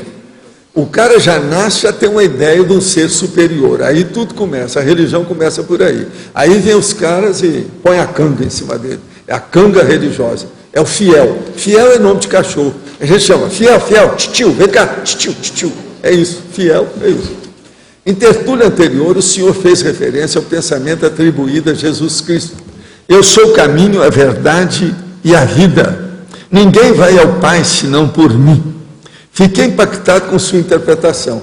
Depois de algumas horas, desimpactei-me e cheguei à conclusão que o senhor tem toda a razão. Eu estava... Esse aqui não viu o meu debate na televisão, né? Há quantos anos? Né? Eu estava apenas condicionado a esse ensino. Se alguém afirmasse que é o caminho, a verdade e a vida, refutaria com toda certeza o suposto mestre. Agora, ó, existe mais coisa, não é só isso não, tá? Eu sou o caminho, a verdade e a luz. Ele tem aquele, eu sou a luz do mundo. Você não falou aqui. Ainda tem isso. Ele falava que ele era a luz do mundo. Tem isso tudo aí. O J. Cristo foi o presidente honorário do clube da autopromoção na Terra. E agora os padres entraram na onda e fizeram toda a autopromoção através disso. É um negócio terrível, mas é verdade. Agora, o problema todo é o seguinte... Ele não sabe que isso aqui é que houve aquele debate na época daquele filme, Jesus, Maria, não sei o que tem. Isso, Marie. Pois é, que eu fui à televisão e que eles colocaram o padre, pastor, o Paulo Coelho, eu, etc. E eu levei o Novo Testamento, sabe, da Bíblia, e li para eles isso aí. Falei assim, olha... Esse é o J. Cristo de vocês. Veja, olha o que é que tem aqui. Vocês são tudo fanáticos com esse homem. Veja, vocês acham que é a luz do mundo, vocês viram? Ninguém vai ao Pai senão por mim. Eu sou a luz do mundo, não sei e tal. E outra coisa, o reino de Deus está próximo. Eu virei para ele assim, cadê o reino de Deus? Faz 2 milênios, vocês viram ele por aí? Está na rua, está no bolso de vocês? Onde é que está esse reino? Isso na televisão. Aí, a moça que está dirigindo falou assim, doutor, agora, ó, deixa, vamos ver o que eles vão falar. Aí eu fiquei quieto, não falei mais nada, porque deu um impacto assim, ó, padre, pastor, Paulo Coelho, todo mundo calado, e eu lendo o texto deles. Eu falei assim, eu vou ler o texto de vocês, é o Novo Testamento, novo, com o negócio todo. De modo que isso apareceu na televisão, etc. Tal. No fim foi o Mauê. Foi lá uma boa parte do debate que nós fizemos devido àquele Jesus, Maria, não sei o que é. Não é isso? Foi por causa desse filme que eles me chamaram. Agora, a dona lá já sabia que eu era assim, já conhecia tudo. A nossa amiga era muito boa, que dirigiu o programa. Agora, tinha umas 10 pessoas, todo mundo falando. Agora foi uma bomba. Eu fiquei quieto depois para ver o que ia dar. Ninguém quis entrar em muito debate comigo, nada. Ficaram caladinhos, porque não tem jeito. Contra fato você não vai discutir, né? Agora aqui, o que o senhor acha da auto-hipnose? Ela poderia curar a fobia social? Olha, hipnose é uma coisa séria, mas às vezes pode ser usado. Hoje em dia estão usando mais a hipnose para fazer anestesia. E às vezes resolve. É muito positivo a gente pensar. Mas tem que ser feito com pessoas técnicas. Hipnose é um assunto difícil, porque a maioria das coisas erradas que tem na sociedade humana, que é patológica, é devido à hipnose. É lavagem cerebral. De modo que tem que ir com calma nessa questão de hipnose. Tem que saber escolher quem é que faz. Tem que ser técnico, dentro da ciência, para não haver mais lavagem cerebral. Já tenho certa facilidade em instalar o EV e mobilizar as energias. Também consigo manter meus pensamentos na cosmoética e no universalismo durante essas manobras. Mas durante as mesmas, às vezes, aparecem pensamentos ruins e tenho certeza de que não são meus. Gostaria de alguma dica sobre como parar de ter esses pensamentos. Eles atrapalham e me fazem perder a concentração. A primeira coisa é o seguinte: se aparecem os pensamentos que não são seus, é muito fácil, é só você recusar a entrada desse pensamento. Nós chamamos isso de exupensene. Trava a entrada desses pensenes na sua cabeça. Pense por você, não deixe ser pensado por outros. Esse é que é o caminho que você tem que acabar com a história. O problema é seu. Agora, a concentração é sua. A vontade maior é o maior poder que você tem, a sua vontade. A intenção é sua. Trava a entrada dos exupensene. Ex quer dizer de fora. Para com isso. Pense os seus pensenes e esqueça o resto. Vá em frente. Como auxiliar sem cometer estupro evolutivo as crianças que, por falta de opção, acabam iniciando a vida acadêmica em uma escola religiosa? O senhor mesmo passou por isso. Estou certo? Qual a melhor maneira de fazer o confronto crítico entre o que se ensina de religião em uma escola e a conscienciologia? Olha, a melhor coisa é o seguinte, é tirar as crianças para uma escola que seja totalmente laica, baseado na seguinte situação. A nossa Constituição é laica, não pode ter ensinamento religioso, mas o Brasil tem disso tudo. Então o negócio é tirar a criança da escola religiosa. Isso é o melhor que a gente faz. Eu, por exemplo, não estive em escola religiosa, mas eu tive aulas de moral cristã, que é o catecismo espírita, durante uma boa temporada. Eu aprendi espiritismo muito pequeno, eu era garotinho. Aprendi tudo, porque o professor ensinou tudo que tinha sobre o espiritismo. Foi aí que eu comecei a criticar o próprio espiritismo, que eu comecei muito cedo, estudava demais, eu vi tudo. Mas agora, nunca estive em escola de padre, nem nada disso. Vocês têm uma ideia? A primeira vez que eu entrei numa igreja, eu já tinha mais ou menos 50 anos e fui lá porque morreu uma pessoa que era muito chegada ao meu sócio. E eles iam fazer uma missa de corpo presente com o homem que morreu. Então, meu sócio me pediu para ir, eu não podia recusar. Eu fui lá para ver a missa de corpo presente, eu nunca tinha visto missa nenhuma na minha vida. Entendeu? Eu já tinha 50 anos. Por quê? Eu já era contra a igreja e os padres, porque eles roubavam os namorados, nossos amigos, o negócio tudo lá na minha terra. O negócio era terrível. E todo mundo sabe como é que era. A festa de Nossa Senhora da Abadia, da Água Suja, que hoje eles transformaram aqui lá na Romaria, tinha prostituição. O negócio, a prostituição junto com a profissão, a procissão. De um lado é a profissão, do outro lado é a prostituição. E os padres tudo sabendo aquilo e complacente, abençoando todo mundo. A situação é essa. Vocês sabem que na Segunda Guerra Mundial teve bispo e arcebispo que chegava e abençoava e jogava água benta nos canhões da nação para combater o adversário. Isso tudo aconteceu na Europa.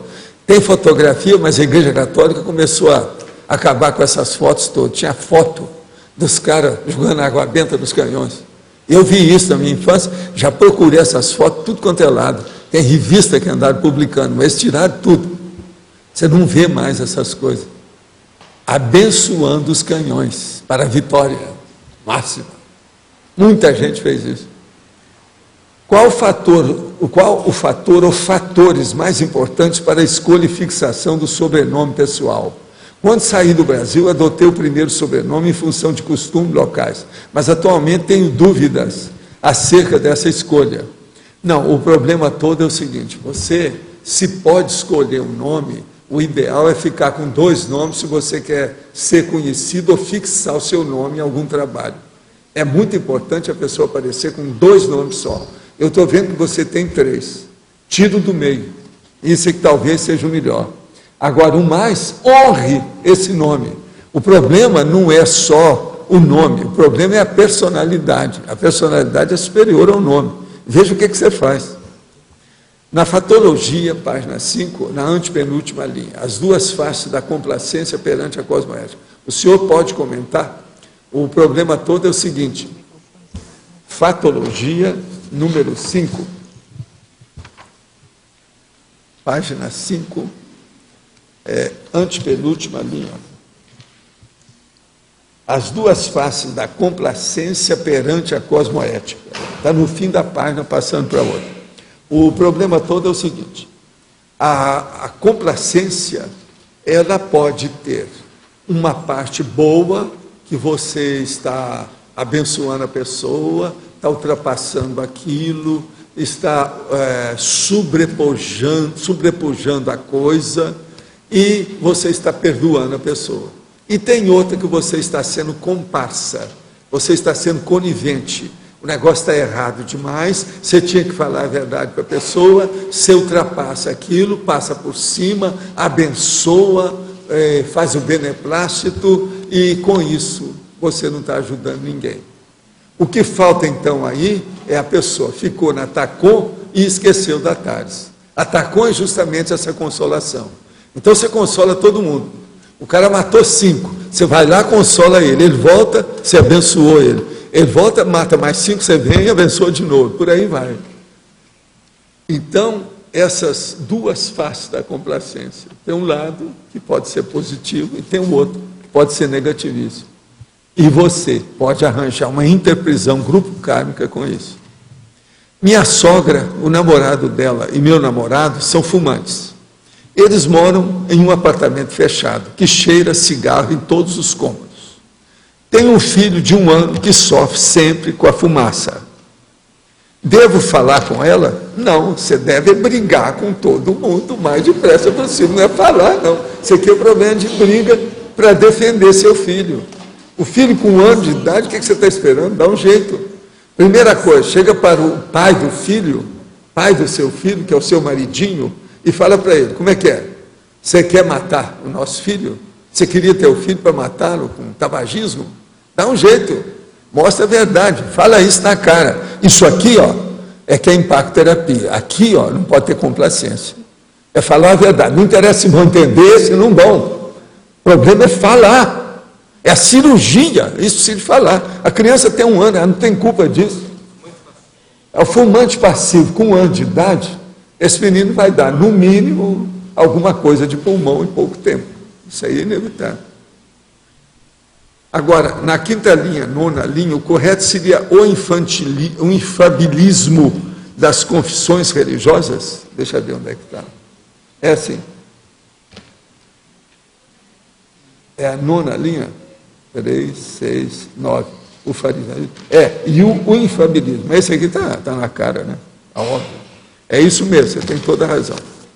Agora, gente, hoje eu queria que vocês batessem aqui umas palmadas também para uma pessoa que está completando aí os seus 20 anos de idade. É o Luiz Antunes. Onde é que ele está? Ele já foi embora? Ele não quis ficar? Vamos dar palmas.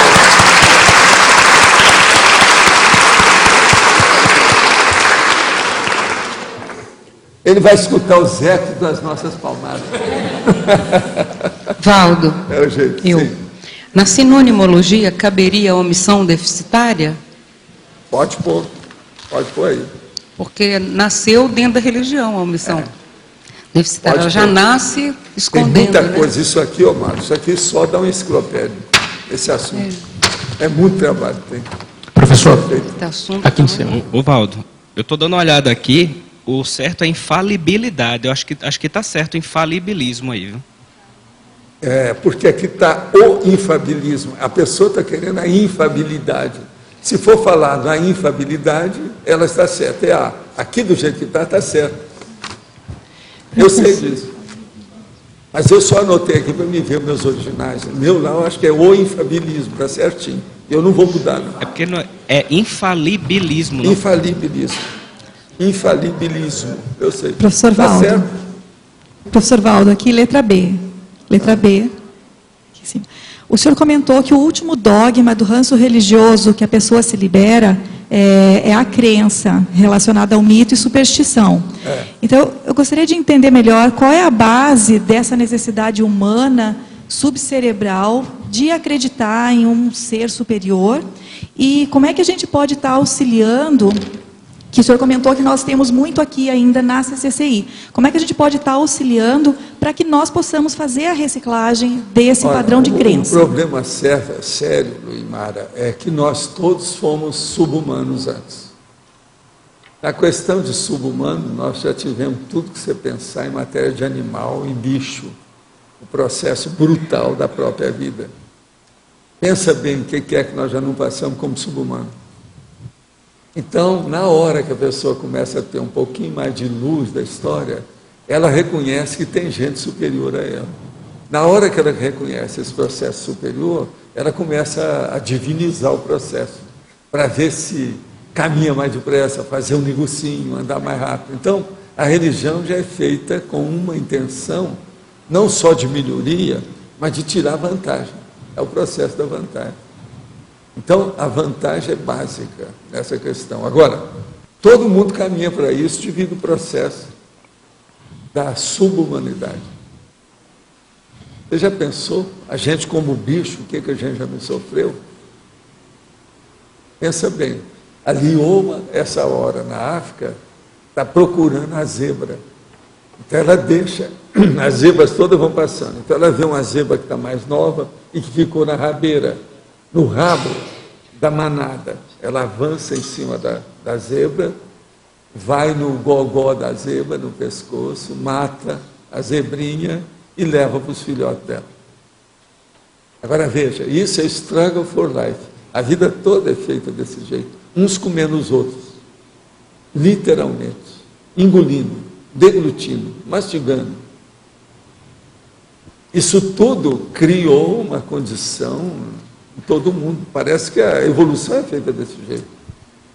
Por isso que todo mundo quer arranjar alguém, quem é que dirige isso, como é que é a situação. Aí vem o processo da religião. Professor. Agora, a religião, nesse ponto, ela atenua uma porção de coisa, ajuda um monte de coisa. Mas lá pelas tantas só começa a piorar tudo. A coisa vai piorando, aí vira guerra. E aqui a gente tem o princípio da descrença e a base da conscienciologia na experimentologia. Né? E aí acabou tudo, você riscou do mapa e tudo isso. Esse Religião, essa a nossa subhumanidade, vamos dizer, a ilogicidade, a irracionalidade, o absurdo, tudo isso desaparece. O que você quer é saber por você. Não, eu quero vivenciar. Eu quero saber o que é real. Não adianta o que você está me falando. Eu não tenho essa experiência. Eu vou fazer, depois nós voltamos a conversar. Senão não vai. Mudou tudo. Eu acho que essa é a base da nossa terapêutica e agora, é lógico que isso que nós fazemos é antipático, dá muito mais trabalho, precisa de mais inteligência para isso. Uma pessoa de pouca inteligência não vai entender nada que nós falamos aqui. Aqui tem que ter pelo menos uma inteligência vulgar. A consciência, a maioria não admite o que nós estamos falando, não tem jeito. Ela ainda é muito subhumana. Presta atenção. Observa, esse povo, por exemplo, da homem-bomba, mulher-bomba, menino-bomba, gestante-bomba, há muito de subhumanidade nisso. Uma mulher que está com rebento na barriga, de 5 meses, está esperando nascer o filho. Ela chega e coloca aquele monte de explosivo no corpo, mata ela, a criança e um monte de gente em torno dela. Só pode ser subhumana. Não interessa qual é a filosofia religiosa que ela arranjou, o princípio que ela tem para ir para o paraíso com aquilo. Falta cabeça, falta lógica, falta racionalidade. É subhumano. A ignorância é grande demais. Isso é que nós chamamos de fanatismo religioso. Você está entendendo? Que é uma das piores coisas que tem na Terra atualmente. É a toxicomania e o fanatismo religioso. Arranja coisa. O assédio interconsciencial sempre existiu. Mas atualmente, a toxicomania está como nunca houve na história humana. E o fanatismo religioso cria mais problema do que tudo. Esse negócio do homem-bomba, o tanto de gente que morre nos processos dessas explosões. A explosão tomou conta da Terra. Nunca houve tanta explosão. Essa hora, quantos estão matando? É só pega o Globo News. Todo dia tem gente que está morrendo. 40, 60 e 200 feridos. Então, isso é banal. Não há comentário do Globo News sobre isso mais. Eles não fazem, já banalizou. Isso é comum. Irmãos estão matando uns aos outros. Bagdá, por exemplo, um bairro mata o outro. Essa é a realidade nossa que está aqui. Agora você pensa bem, né? O que não tem de Consréu no estudo, né? Consciência reurbanizada, Consciex. Está cheio. Como é que fica isso? Professor, o comodismo também é uma característica aqui. Hein? O comodismo também, porque às vezes é muito mais fácil eu depender ou esperar que um divino resolva meus problemas do que enfrentar a coisa de forma... Mas aí tem uma série de condições. Tudo isso faz parte. Religião é uma bomba, companheiro. Uma outra questão aqui... E hoje ela ficou literal. As religiões hoje são bombas, explosivas. Só voltando um pouco atrás também, aquele debate que você falou aí com o Paulo Coelho e outras pessoas, ele está disponível na internet? Tem algum lugar que eu consiga acessar? Eu só tenho isso como um filme. Eu tenho esse filme guardado, não sei aonde, parece nos meus lá. Okay. É que os meus precisam de mexer nisso, eles não estão trabalhando. Valdo, Eu tinha só 900 filmes das minhas palestras e cursos. 900. É muita coisa. Isso aí está para ser mexido. Hoje em dia, como eu estou falando coisa mais avançada, eu não gosto de voltar no primário, mas esse aí é dos primários. Mas eu tenho isso guardado, tem documento. Porque eu documentava tudo que podia. Tem um programa de televisão da Silvia Popovic, que está esse pessoal todo, que está gravado. É gravado, é um programa de televisão. Você acha tem na muito internet, também da Popovic, mas esse meu não é da entra... Popovic, né? Daquela minha amiga do Rio. Lá Campos, daquela moça da TV Educativo? Isso. Não, é a outra moça da TV Educativa, uma moça amiga do Valdo. Era fora de série. Eu fui a vários programas dela para debater assunto. Agora, esses dias mesmo, o Paulo estava na televisão, agora fazendo uma entrevista bem recente, falando sobre Jesus Cristo e a grande admiração que ele tem. Tem, por não. essa Ele abençoa todo mundo que é possível para ganhar dinheiro, né? Praticamente um popstar. Ele abençoa os judeus, Jesus Cristo, tudo. Ele procura, a complacência. Complacência religiosa. Abençoa os milagres, abençoa os processos da magia. Principalmente da magia. Tudo que você pensar, ele abençoa. Ele tem que abençoar, né? É o jeito, né? Professor, aqui na letra A, por favor. Pois não. Pode falar. Posso? Professor, eu gostaria de fazer um comentário sobre... Professor, em tertúlias passadas aí, eu acabei escutando como teletertuliano, que o senhor potencializa o seu laringo chakra por causa da barba. E eu gostaria de saber, assim, se tem alguma técnica especial ou algumas técnicas... Deixar a barba crescer. Não para o laringo chakra, mas para diminuir essa ansiedade através do cardio chakra. Não, no seu caso, que eu conversei com você, isso aí não vai resolver, não. A única coisa que eu vejo é o seguinte, no seu caso... Agora, aí eu tenho que perguntar, excelentíssima senhora, sua esposinha que está aí sobre isso. Você acha que ele é muito falão? Para mim, ele fala sem parar, não é assim? Não é o jeitão dele? Isso aí vai te ajudar. Falar mais? Falar menos. Você vai apurar o processo da fala. Expandir a energia, professor. Porque eu vejo que eu estava escutando ele falar, vocês lá com a minha mulher, lá com o negócio do gato, ele não parou um minuto de falar. Até as coisas que a Graça estava falando, ele continuava falando. Eu vi. Eu estava lá na outra, estava no meu escritório lá, arrumando os papéis para vir para cá, e eu vi isso. Então, por isso eu falei assim, esse é o laringo chakra dele. A sua ansiedade, ela se comunica no laringo chakra.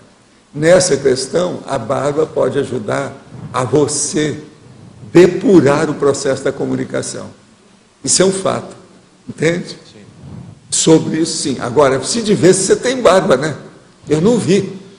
Não, eu já deixei outras vezes. Já deixou? Já. Pois é. Sobre esse aspecto, ajuda. Outra coisa, também, você vai aumentar seu tempo de trabalho. Porque você não vai gastar tempo de estar cortando aí os pelos da cara. Viu, professor? Eu tenho uma outra questão. Por exemplo, naquele livro Memórias de um Suicida, da Ivone Amaral Pereira, Sim. que eles citam muito Maria de Nazaré, Jesus Cristo. Sei, mas aquilo é de base portuguesa. Não, mas os portugueses gostam disso. De entender assim, professor, se, por exemplo, devido ao excesso de pensenes feito por consciex e consciência sobre uma determinada pessoa, uma determinada personalidade, essa personalidade não ficaria mais potencializada daí, devido a receber tantos afluxos de pensamentos, de pensenes? Não, isso tudo é dispersivo com o tempo. Por exemplo, Jesus Cristo não atende tudo que eles pedem, oração em cima dele, tem outras coisas que eles tomam conta, não tem nada disso. Entendi. É igual o Bezerra de Menezes com o processo de espiritismo. Não é o Bezerra que vai atender o povo, ele nem está ligando para isso, está cuidando da vida dele, do destino dele. Não tem nada disso. Isso tudo defasa. Você está entendendo? Entendi. Não é assim, não. Então, tem muita bobagem nisso. É o processo de faz fama, deita na cama. Isso tudo é besteira, muita ilusão tem. Certo. Fama, celebridade, é um problemão isso aí. Entende?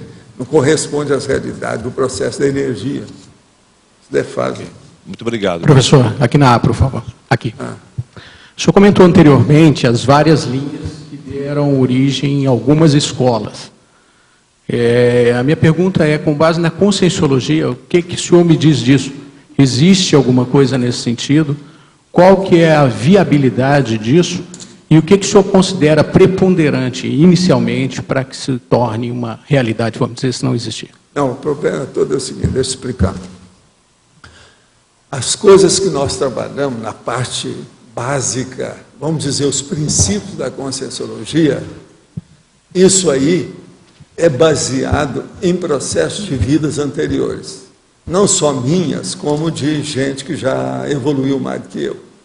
Eu estou apenas transmitindo esse princípio para quem já tem olhos de enxergar e ouvidos de escutar. Você está entendendo? São esses que nós chamamos que fizeram curso intermissivo. O resto não interessa. Eu não me preocupo depois que eu dessomar, o que vai acontecer, quem é que vai tomar conta disso, o que vai dar, não interessa. O que interessa para mim é fazer o grafo pensênio. É eu escrever isso aqui e deixar escrito para, se ninguém levar a coisa adiante, eu vou levar na próxima vida devido ao auto-revezamento. Agora, o que se passa? Sobre doutrina, instituição, tudo isso aqui é secundário para mim. O que interessa é a ideia em si, e você vivenciar essa ideia. Agora, o processo de expansão disso não está na minha mão. Isso faz parte da Reurbex. Eu sou apenas um elemento que está ajudando. Estou levando o meu tijolo para fazer a construção. Mas tem muita gente trabalhando nisso. E não adianta vir contra isso, porque não tem jeito. É a era dos serenões. É a era da reciclagem da terra. Tem que mudar e colocar a escola na frente do hospital. Não interessa quem for dar dor de barriga, quem chorar, quem gritar, não interessa. Isso vai ser feito, como já foi feito, numa série de planetas por aí afora, não é só aqui na Terra. Então, é um processo de favas contadas, está tudo feito. Agora, você não vai ver eu falar do jeito que o povo está querendo lá em Goiás, que eu falasse, que todo mundo vai ter que vir aqui comer na minha mão. Não, eu não acho nada disso. Eu não sou dono da verdade, não sou cura-tudo, nada disso. Outra coisa, não quero convencer ninguém. Eu dou a ideia. Você está entendendo? Eu informo. Agora, o que se passa? Eu sou convicto desses princípios. Eu vivencio esses princípios. Eu sou sério com essas ideias. Eu não estou brincando com isso. Outra coisa, não quero impor isso em ninguém. Você está entendendo como é que é? Claro. O meu negócio é o seguinte, não quero fazer persuasão a ninguém, não quero convencer ninguém. Agora, vamos trabalhar e faça a divulgação da palavra, porque esse é o que a gente precisa, é o princípio. Esse é que é o caminho. Agora, veja, para chegar aqui, para eu ser assim, e não ser mais um dentro do processo religioso, você já viu o que eu já não passei, né? E eu não esqueci. Das minhas vidas anteriores, eu não esqueci. Agora, o melhor da história é que muitos daqueles que me puxaram o tapete, que acabaram comigo, me degolaram, me queimaram, fizeram o diabo, Eles estão todos aqui comigo. Isso é o máximo. Hoje todo mundo ri, mas esse negócio era dramático, era terrível. Hoje todos nós rimos. Estamos vivendo a época da gargalhada, 200 barrigadas de riso para vocês. O negócio todo é esse. Sim, sim. Então você pensa bem. Na minha condição são favas contadas. Eu não tenho jeito de perder. O meu negócio não tem perda, não há perdologia nele. Não tem jeito. Você está entendendo? Nessa altura dos acontecimentos é que eu falo isso. Antes eu não podia falar, porque ainda não tinha nada feito. Hoje já tem. Nós agora vamos fazer a enciclopédia. A enciclopédia são 8 volumes. São 7.200 páginas. São 8 volumes encadernados. Nós vamos encadernar e eu vou levar para os meus colegas de medicina, os que estão vivos, que vão aparecer lá no jubileu. São 25 comigo, né? 24, que eu tiro. São 24. Nós vamos levar os 8 volumes e dar para cada um deles, que eu quero, para mostrar ó, o que é que eu tive fazendo esses anos todos que eu não encontrei com vocês. Meu negócio é esse. E a enciclopédia é bem o resumo da minha vida nesses 50 anos. Entende? Agora, o que se passa? Ainda é um conjunto disso aqui. O total, por exemplo, que nós vamos dar são 1.800 verbetes desse tipo aqui do de hoje. É esse que são os 8 volumes, dá mais ou menos 1.800 verbetes. Agora, muita coisa tem que ser feita nesse processo. E a pessoa tem que vir aqui e meter o pau, criticar, desancar com o texto, para ela aprender. Ela não pode ler isso aqui e ir aceitando. Papel aceita qualquer coisa. O problema é a pessoa vivenciar alguma coisa que mexer com ela. Mexeu, ela deve vivenciar, experimentar e ver se valeu. Senão, não adianta. Agora, nós não queremos convencer ninguém com isso. O problema é informar. Convencimento é a própria pessoa que faz. Agora, para chegar nisso, já pensou quantas vidas já não se passaram? O povo fica pensando que eu mexo com o estado vibracional nessa vida. Eu já mexi nisso antes. Eu já sabia um monte desses princípios todo em outras vidas. Agora, o meu negócio, que eu tenho lucidez até hoje, que eu sei, o meu negócio começou faz 900 anos. Foi em 1100. Em 1100 eu comecei a ter o conjunto de ideias que hoje nós temos aqui para isso. Agora, de lá para cá, eu tive uma serenona que me ajudou demais, e tem um evoluciólogo que me ajudou, fora um monte de amparadores. Eles me ajudaram, eu sou grato a eles. Os dois, eu falo neles desde que eu sou criança. Eu falo nesses dois, é o transmentor e a monja. Eu falo nesse povo desde pequeno. Porque eles têm me ajudado demais. E não foi só nessa vida, vidas anteriores. Agora, tudo para mim, eu sou tranquilo.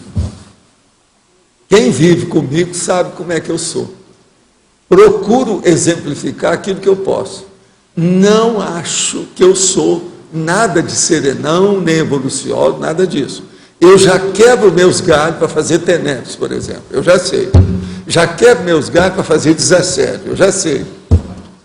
Já quebro meus galhos para fazer até mega euforização. Isso tudo eu sei. Mas é mais ou menos por aí o meu limite. Tem muita coisa que a gente tem que aprender. Eu sei, está tudo aí na frente. É muita vida que eu tenho pela frente, igual vocês. Agora, eu sou consciente disso. Eu admito isso. Eu estou me preparando para isso cada vez mais. Entende? Claro. E é isso que eu falo para o povo. Eu informo é isso. Quem quiser pega, quem quiser larga, esqueça. Entende? É aquilo que eu estava falando aí antes. É muito bom quando a pessoa chega e viu. Não estou de acordo com isso. Então ela dá o tchau, a gente dá tchau para ela. A gente deseja tudo de bom para ela. A gente tem que respeitar a situação dela. E ela respeita da gente. Então ela vai por um caminho, você vai por outro. Acabou. Isso faz parte do serviço. Outra coisa. A Terra tem muita consciência. Você tem que trabalhar com aquelas que já entendem um pouco você. Aquelas que não entendem, você deixa para lá. Vamos ver o que vai dar. E aquelas que são muito superiores a você, não adianta também você querer só viver com essa, você não vai conseguir. Você tem que viver desde a árvore, desde a planta venenosa, até a hiena, o tigre, o leão e também o mega assediador, o genocida. Isso faz parte da vida. A evolução é assim. Então, vamos trabalhar, vamos ver o que dá. Agora, por exemplo, eu sou uma pessoa que não reclamo nada. Eu acho que eu tenho até demais, recebo demais. Só de ter todos os amigos que eu tenho, que vêm para me ajudar nesse trabalho, é o máximo. Você já pensou? 607 pessoas vieram para Foz e trocaram a residência e o domicílio, vieram morar aqui em Foz para trabalhar comigo com a enciclopédia. Eu não chamei, a maioria desse povo não tem nada a ver com isso. Foi tudo espontâneo. Agora, você vai me perguntar, quem que é que atraiu esse povo? Foi eu? Foi a minha careca? Meus belos olhos? Não. O problema é o princípio da descrença. O princípio da descrença é o elemento mais atrator que nós temos dentro da conscienciologia. Isso do ponto de vista teórico, filosófico. Agora, do ponto de vista prático, é o estado vibracional. Uma pessoa que descobriu o estado vibracional, todos os outros fenômenos ficam secundários. O estado vibracional supera, ultrapassa e sobrepuja tudo isso. Mas a pessoa tem que entender, e ela demora. E outra coisa, não adianta você querer fazer estado vibracional para os outros. É ela que tem que fazer, ela que tem que provar para si mesma. O processo todo é pessoal. Por isso que tem o princípio da descrença. Então, o princípio da descrença, ele é chancelado claramente pelo estado vibracional. O estado vibracional vem mostrar para a pessoa a força, o poder da vontade, o poder da intenção que ela tem. Isso ajuda demais. Você entendeu, né? A diferença claro. Aí. Sim. Agora, ó, professor, eu abençoo todo mundo. Estou em paz com todo mundo. Eu nunca fiz inimigo por mim, com a minha intenção. Nunca. Nunca desejei a morte de ninguém apenas por desejar a morte. Nunca. Você está entendendo? Sim. Minha intenção é boa. Agora, é um monte de gente que não nos entende, nem vai poder entender. Exato. Isso faz parte do serviço. Você está entendendo? Você tem que superar, entender e perdoar. Eu venho brincando aqui com meus amigos. Todo mundo está perdoado. Qualquer bobagem que vocês fizerem comigo, vocês estão perdoados até o ano 3000. Então eu falo, até o ano 3000, que é para mostrar. Vai ter muita coisa até lá. Agora, eu falo o seguinte, depois do dia 31 de dezembro do ano 3000, de manhã, então nós vamos acertar as contas. Vamos ver como é que está a interprisão grupo kármica. Quem é que está devendo quem? Aí sim, aí é que nós vamos ver. Em vez de perdão, vamos ver a interprisão grupo kármica, que é o ideal, né? Tem mais uma questão, professor. A evolução, ela é clara, acho que para muitos, que é inerente a um processo, né? Eu acho que a gente evolui até se não quiser. Né? Não tem jeito. Não e outra coisa também, você não tem fiscalização e nem imposto que o povo esteja olhando você para você evoluir, não. Isso é espontâneo. Isso se dá intimamente pelas próprias funções e órgãos que você tem de manifestar. Desde o seu holossoma até o corpo humano. Tudo é assim. Então aquilo funciona incitamente dentro de você, o tempo todo. É intrínseco. A educação também ela tem passado por várias modificações nesse sentido. Não, a educação formal, eu digo, eu estou falando do âmbito formal. Isso que temos que chegar agora na reeducação. Nós falamos o que o senhor considera atualmente que estaria mais nesse sentido da reeducação? Não, tudo é reeducação. Ah, certo. A base. Professor. Então, os nossos comerciais, por favor. Obrigada. As pontuações da tertúlia de hoje foram 108 assinaturas no livro de presença, 14 perguntas presenciais, 17 perguntas respondidas online, 41 votos presenciais, 8 votos online. Hoje temos 4 recados. A mim, curso 40 manobras, Cadixa, SP2, Enfoz, Marcos, Cineclube, Júlio, Semana da Reeducação.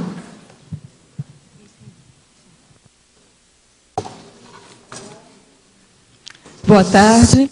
Eu estou aqui para convidar aos tertulianos e aos teletertulianos para participarem do curso 40 Manobras Energéticas. É a segunda edição desse curso e vai acontecer agora em um único módulo, aqui no CAEC, nos dias 27, 28, 29 e 30 de dezembro.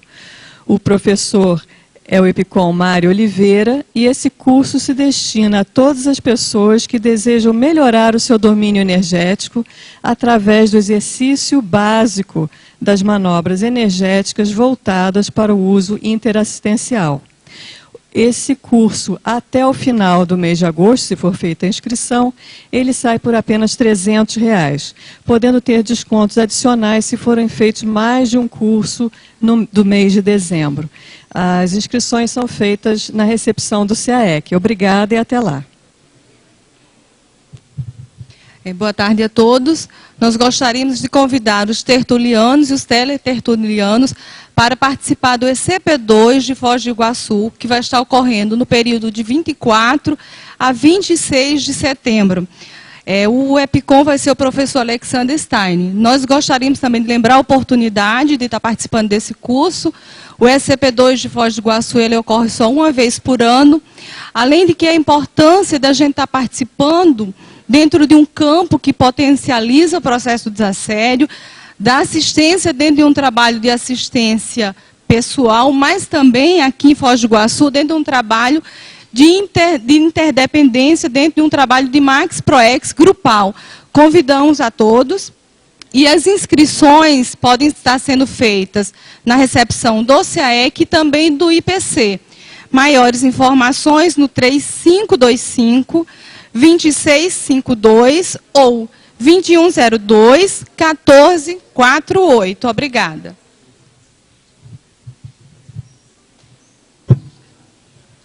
Boa tarde a todos. Eu gostaria de convidar, em nome da Reaprendência, para a primeira semana da Reeducação Consciencial.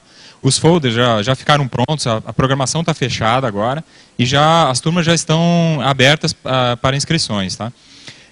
Dentro dessa semana, só para dar uma visão geral aqui da Semana da Reeducação, são várias atividades. Dos dias 8 a 16 de outubro, ela inclui o feriado lá do dia 12 de outubro. Então, é também a semana do professor. Nós teremos aqui uma série de atividades para formação docente em Conscienciologia. Teremos aqui uma qualificação docente, curso pré-aula, oficina de plano de aula, MBE para professores de Conscienciologia, e também uma série de atividades e conferências sobre educação. Então, no dia 11 e 12, teremos 14 apresentações e 3 debates sobre educação, pesquisadores históricos, pensadores da educação. E também, todas as noites, a partir de segunda-feira até sexta-feira, nós teremos também palestras gratuitas sobre temas que envolvem educação. Durante essa semana e na próxima semana, a gente vai divulgar com maiores detalhes cada um desses eventos. Para quem quiser, esse folder está disponível aqui na sala da tertúlia, do tertuliário, aqui na saída. Também vai ser entregue lá para quem está no complementário, o folder. E maiores informações podem ser obtidas ou na página da Reaprendência, www.reaprendência.org, ou então na recepção do CAEC, o telefone da recepção do CAEC. Obrigado.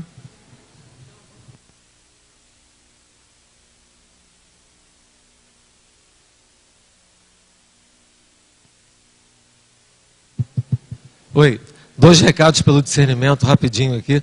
O primeiro é que a gente está reativando e ativando a área de recreação lá. Tá? Hoje reestreia o gramadinho que tem lá, de futebol. A gente vai fazer uma recreação com os funcionários para integrar mais as pessoas, tudo de brincadeira, sem belicismo. Quem quiser, às 4 horas da tarde. Eu trouxe também material de ping-pong, vou pedir para o pessoal da IAC até para me ajudar, com mesa e tal, né? Que eles conhecem bem. Vai ter vôlei também, uma série de coisas, né? Para quem quiser conhecer lá. E o outro recado, gente, é que infelizmente, pelo menos a princípio, está cancelada a sessão de amanhã do Cineclube. Tá? Amanhã eu dou mais informações, mas por causa do estado da sala lá nosso. Tá? Amanhã eu volto a comentar se a gente for ter a sessão. Obrigado. O verbete eleito para amanhã é padrão sempiterno, especialidade holomaturologia. Obrigado e boa tarde a todos.